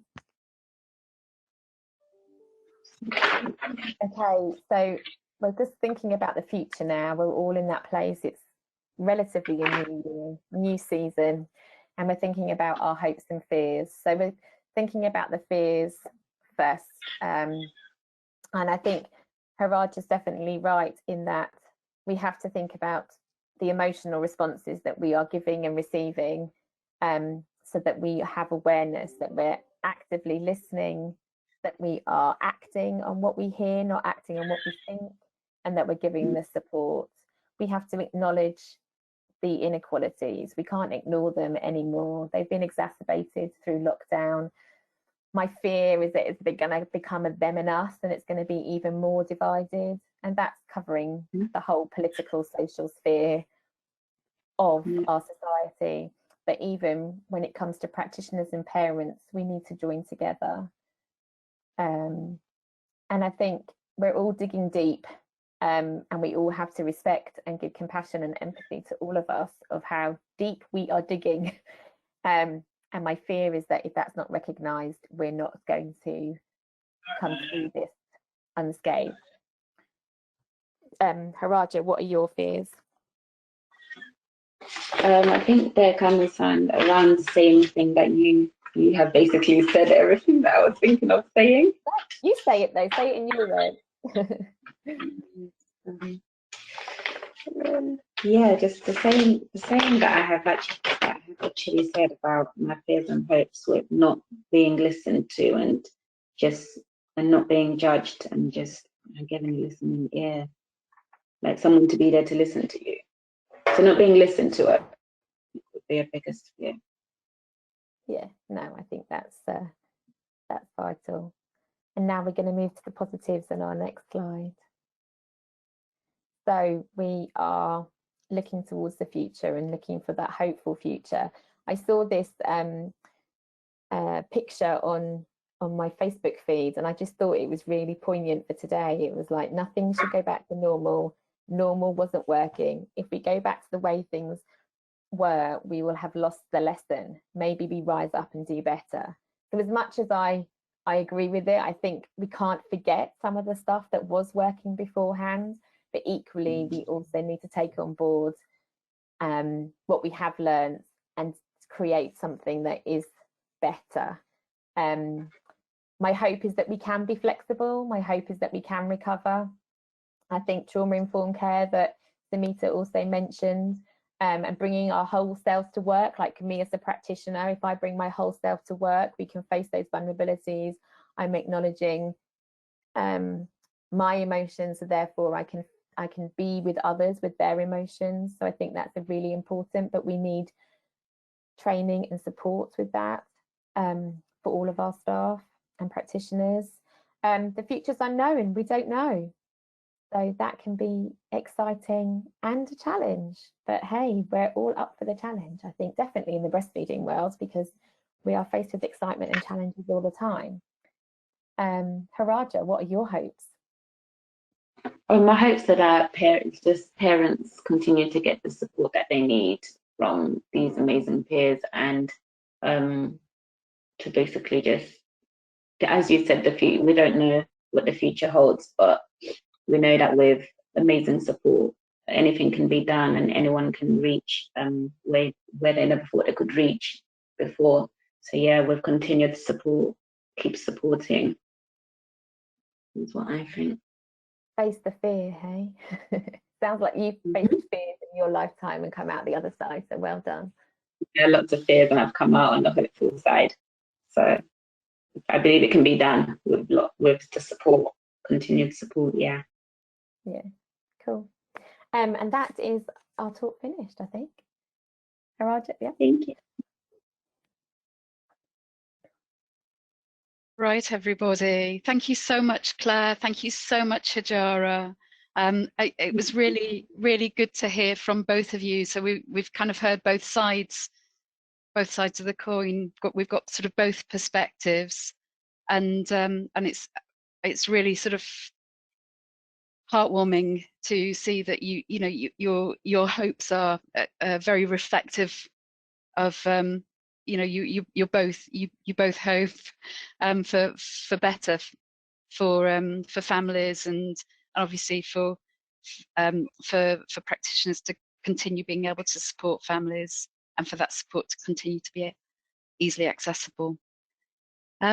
We have got, and I'm clock watching, we've got a fairly brief 15 minutes for questions and answers now before we close.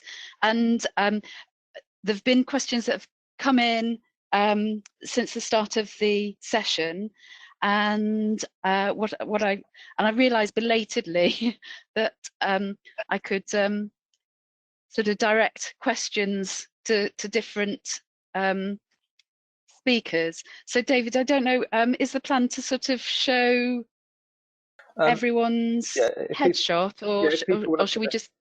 Well, you can just do it here if you want, but I can do it so I can stop sharing the screen and people can put their faces up. It might be nice for them to see them if they want to click on the microphone button just under the orange arrow, and also the camcorder button just underneath that too. Okay, I'll stop sharing. Great. so we can. Okay, thanks. Okay. Thanks, David. So there are a couple of questions that came in for Mark. Dun, dun, dun, dun.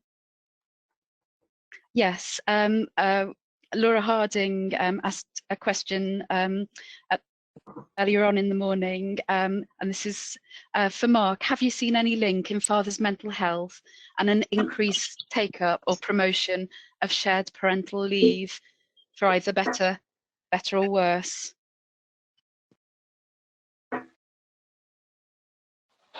Mark, you're on mute. I got it now, yeah. Apologise for that, yeah. Yeah, parental leave, the Fathers Institute obviously is doing far more work than me on that as well. Because like you said, a lot of people can't take that leave because it's not financially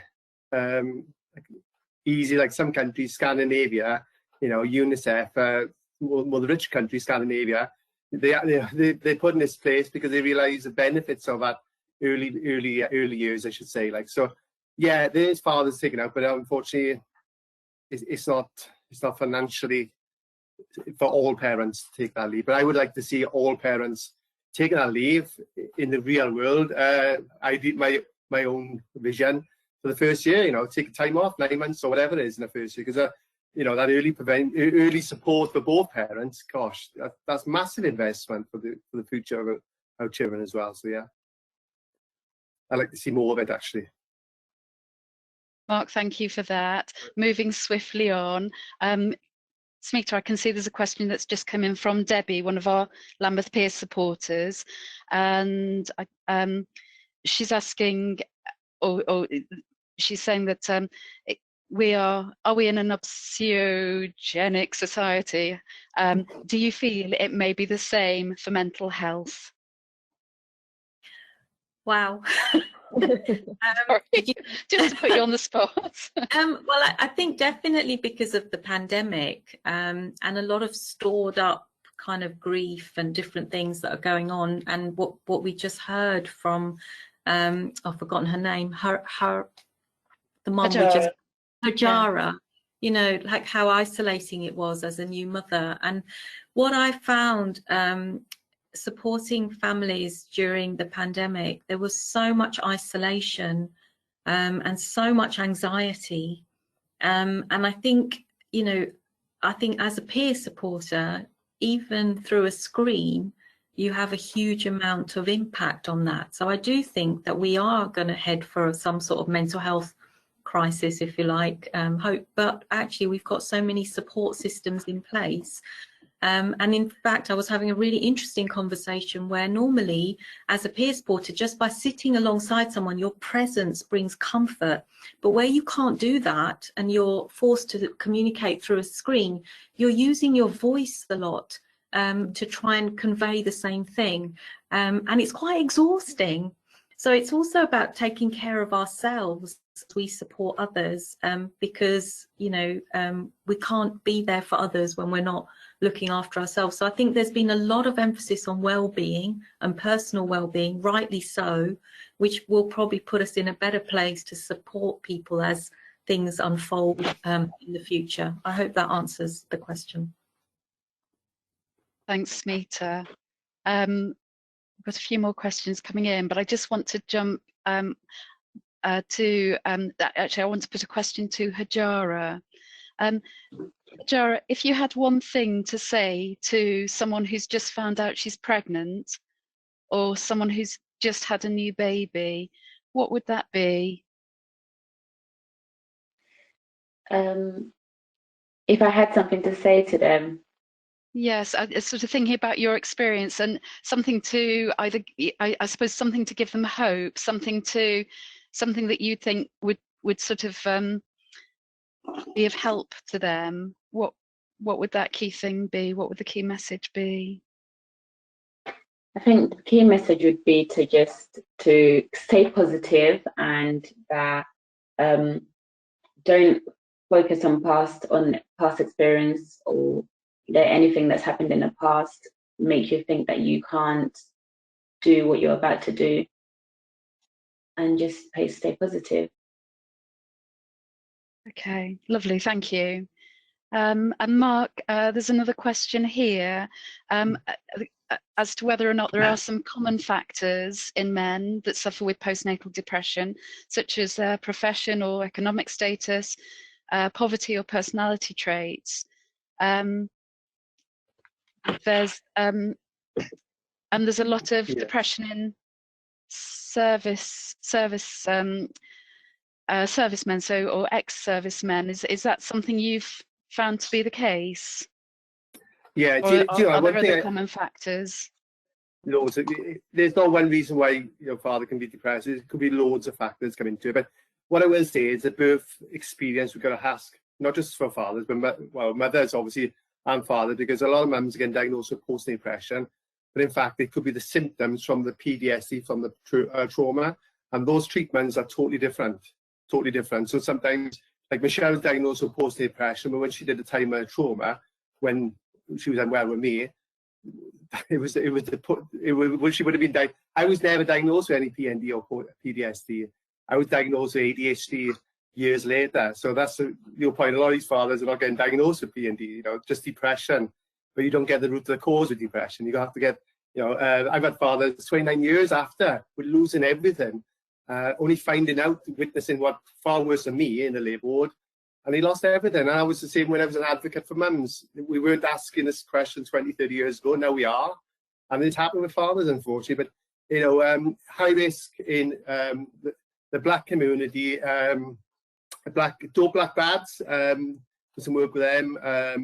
There's other services like different cultures, massive areas, high risk of suicide as well, loads of factors. But armed forces, the guy, as a gentleman called Scott, ex-armed forces, father 7, only after listening to me, he realised his anxiety was getting higher every time his wife was, Sarah was pregnant, but he was actually given medication or depression, but in fact, it was a trigger every time his wife was getting pregnant. So that's the reason why we need to screen and support fathers as well, and partners, same gender parents, because you can imagine the anxiety in the antenatal period for the next baby when he's witnessed that traumatic birth, and they haven't had that support. So yeah, there's loads. Oh gosh, I've spoken to from all over the world, different roles of fathers.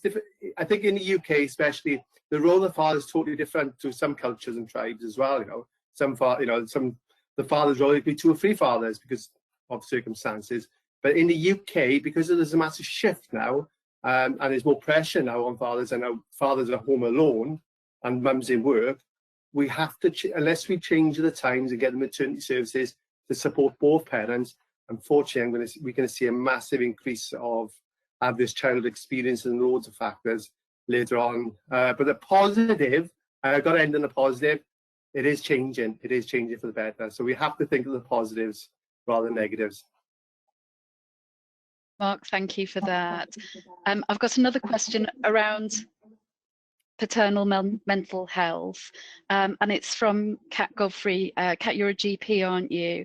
And her question is whether or not anyone else has found that the COVID policy within hospital, so I'm kind of directing this at Claire, whether the hospital COVID policy is difficult for dads in particular, and if there's been any sort of ways that this has been tackled or addressed. Yeah, I think most definitely they have been impacted. Like recently, children's centres are able to have partners in, whereas health services is still quite limited. And when I offer that to a family, they are so you can just hear the relief in their voice that one, mum doesn't have to do it on her own, and you can hear the joy of dad that he gets to be included. Within maternity services, we did learn a lot from the first time when it was completely no one's allowed in. It's reflective of the fact that maternity services is in a hospital environment, and hospitals themselves have risk. So that's the difficulty. It's not having partners present in a maternity environment. It's where the maternity environment is, and it's where the health situation is that you're seeing somebody. So I think it's more our systems, and we have to look at how we are. But I think it's highlighting to us as midwives that, what is our role? what do we do as midwives when it comes to dads? Do we have the capacity? Is the system ready? I'm not sure we all have the answers to those questions, but it's a driver for change. It is changing. Is that, like you said, I can see it. Make the plan. Everything's changing, including. But I think literature, something tangible for fathers, in posters up there. It's only recently NHS or the Good Practice Guide, which is part of for specialist perinatal services. That's out now as well. So we are changing now. But when you got nice guidelines, haven't got nothing on fathers in 2011. And they coming back to me saying there's no evidence, and I'm thinking, gosh, there's enough evidence and research around the world if you look at it. If I can find it, it's all about money, a lot of it, I'll be honest with you, and that's costing families. And the early prevention, you only got to look at the economic report by the Maternal Mental Health Alliance, the benefits that special services, early prevention service in place will save the economy billions, and that doesn't include fathers as well. So the early years is the most important. Mental health, early prevention starts at pregnancy, has to. Yeah, and I think that's a huge advantage of the LEAP project, and how we are all integrated. We are all asking these questions of ourselves, like, how are we collaborating? How are we integrating? My language that I use now is that I'm trying to use family so much more rather than woman, man, baby. It's like they are a 3 or a 10, however many there are. So I'm birthing people, it's if you include family, you don't exclude anybody. So I think it's our language use is really, it's not easy to change, but it's something that doesn't really cost very much, but we just have to be role models and just have to go out there. It's a really good point, Claire. Thank you. I'm going to try and squeeze in a couple more questions before we turn into pumpkins or whatever happens at 12:30. Smita, a question for you. Can dads approach your service, or is it just for mums? Yeah, actually the positive part of lockdown and bringing services online has been that we've engaged with a lot more fathers. And if we're doing video calls, it really helps to have the father in the room, because he's holding the camera so that the mum can actually focus on getting the support with the feeding. But it means he's also listening and hearing what's being said, and can therefore support as well. And because we've got online groups, we can take people into breakout rooms. That also means that we can engage more fathers that way. And recently we've had feedback from fathers as well about how difficult sometimes they feel if they want their partners to get support because they're struggling with the feeding, and but they don't sometimes feel like a breastfeeding support service is really geared at the mum, and can a dad call? So we've been looking at, across Camden actually, we've been looking at what's called father inclusive practice, and how we can kind of make it more about the family, as Mark was saying. And we were kind of thinking, how do we change how we look, so that dads can also approach us, or partners can also approach us and say, my partner's struggling, what might I do that could help her? Or she's refusing to she doesn't want to get support, she's feeling like she should be able to manage this, how can I help her, kind of thing. And we've had some questions like that recently. So it's actually made us more aware of fathers during the pandemic. And also, as Claire said, the ones that have been separated from their babies, particularly in neonatal care, or and struggling with the impact of that, to be able to then have that conversation and listen to how that's made them feel, has been really valuable as well. Can I mention, Best Beginnings got some resources come out and do some work with Best Beginnings, and there's an app, Baby Buddy app. So if there's anyone for dads, but it actually focuses on fathers now in the app soon as well. So there's some loads of resources on breastfeeding, everything on Best Beginnings, just to let you know. Mm-hmm. Sorry, Indra. I'm sorry. You're on mute. You're on hold. Oh. It's always one, isn't there? Sorry. I think that's all. I think that's all we've got time for, folks.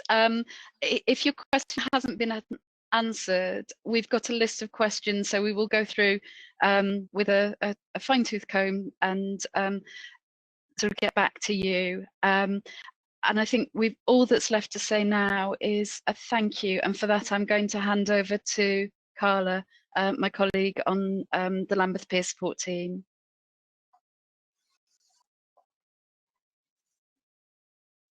Hi, everyone.